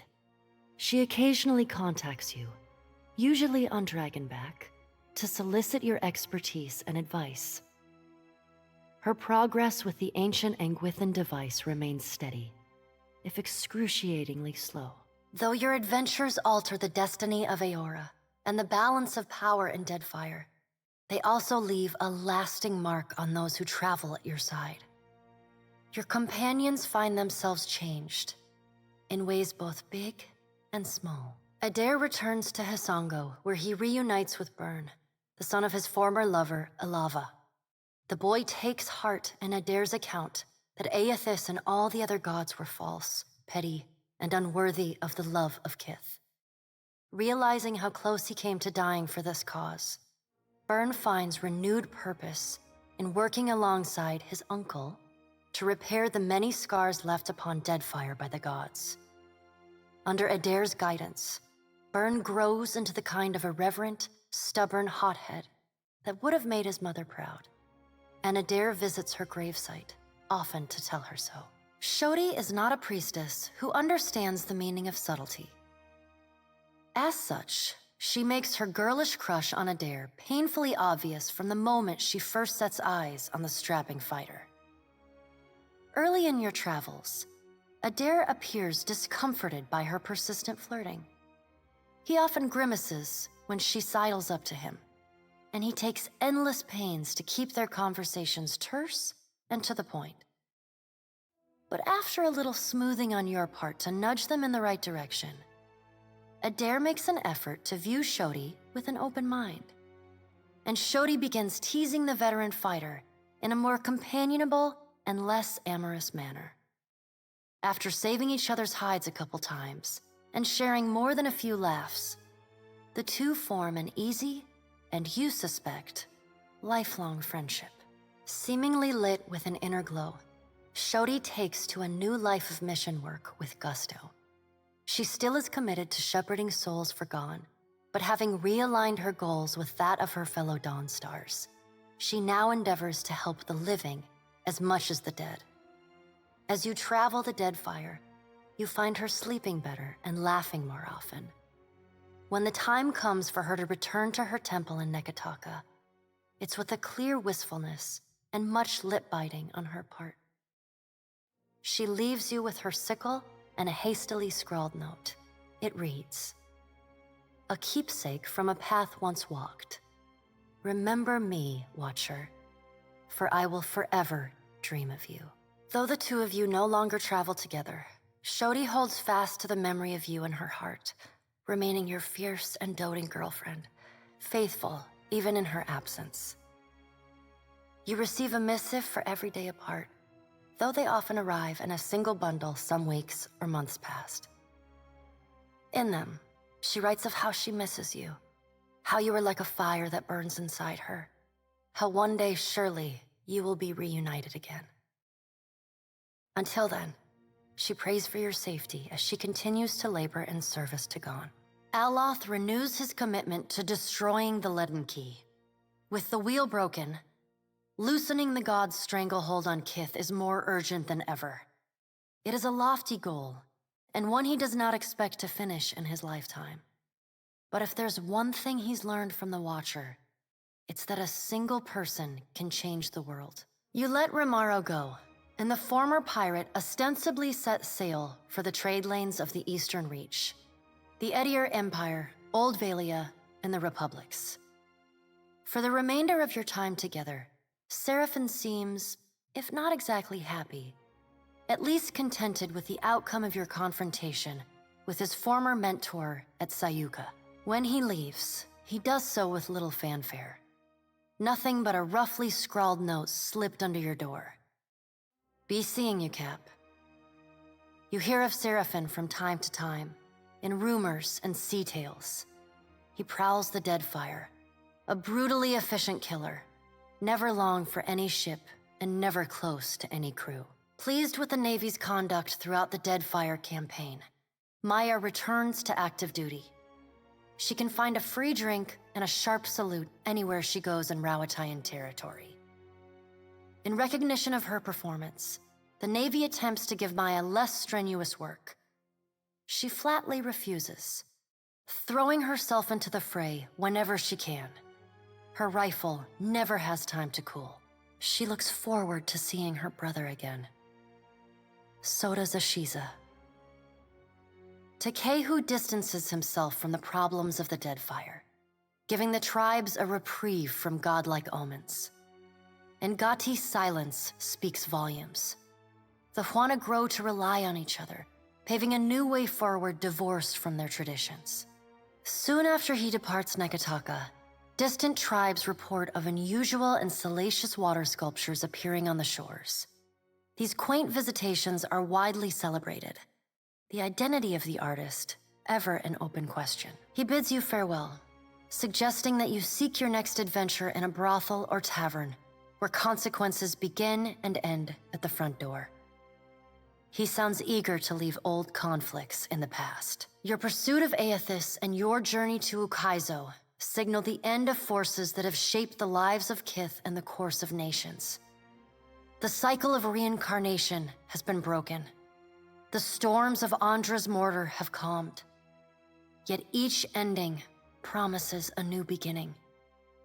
As the sun rises over Ukaizo, Kith turn their gaze eastward, wondering at what lies beyond, and at the world they will fashion for themselves. As the Watcher of Cadnua and the former Herald of Bareth, you return to your ship and begin the long journey home.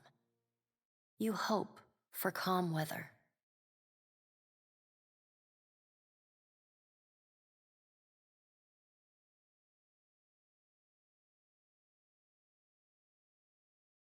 We're in the void at the moment. I think we're loading the credits. But yeah, I enjoyed revisiting that. The turn-based mode was great. Didn't get the ending I particularly wanted because I didn't go through and do all the side character quests. We could have, but we only did the ones that we were in the main party of, and I think plus Saracen. But at least I think that's his name. The little green guy. We did part of his quest. I don't know if we did it all, but I enjoyed returning to that a lot. I'm not sure what game we're going to cover next. It might be another CRPG, or we might do some shorter games in between. This was over a month's worth of recording on stream, so that's quite a bit. But I do like Obsidian CRPGs. I do wish they would do more stuff with turn-based. I do think that it is one of the few competitors to the Baldur's Gate franchise that actually hits the mark for me. There are, of course, other ones from the old school, like, company that made Baldur's Gate that did well as well. But yeah, I think these are the only ones that like really capture that spirit. Baldur's Gate 3 captures a little bit more Larian style, which is fine. I like Larian style. It's really good. They're just a different kind of beast. They are more, I don't even want to say dialogue driven. There is just a different flavor to them compared to the classic CRPGs. I'm trying to remember the name of the sci-fi one. That's a CRPG as well. I have all three of them. And they recently had a revival. I say recently, within the last 10 years, they had the revival. And they released 2 new games for it, which was 2 and 3. The original was a classic back in the DOS and early Windows days.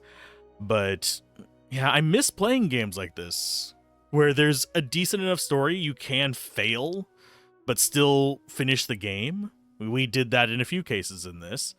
I do think that we need to try out different endings to see how it goes, but one thing that is worth noting, Pillars of Eternity, notorious, there is no happy ending.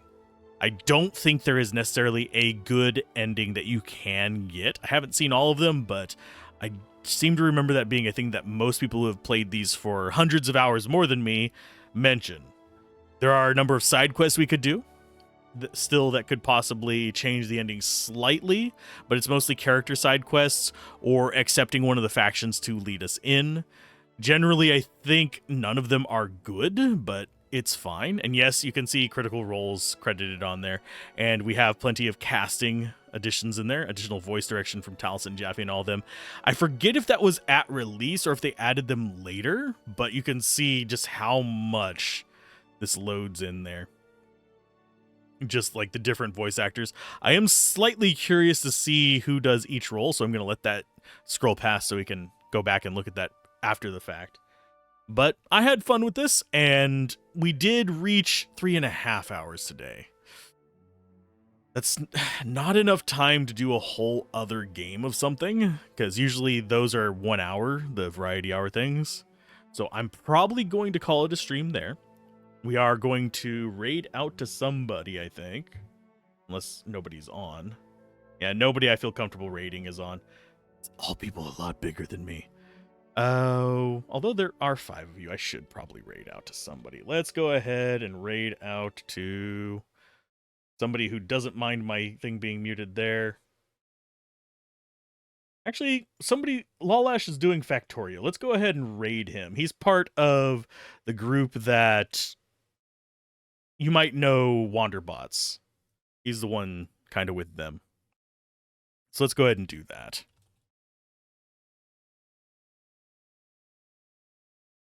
And he's doing Factorio right now, which is a game that I can't play because I will get freaking addicted to it.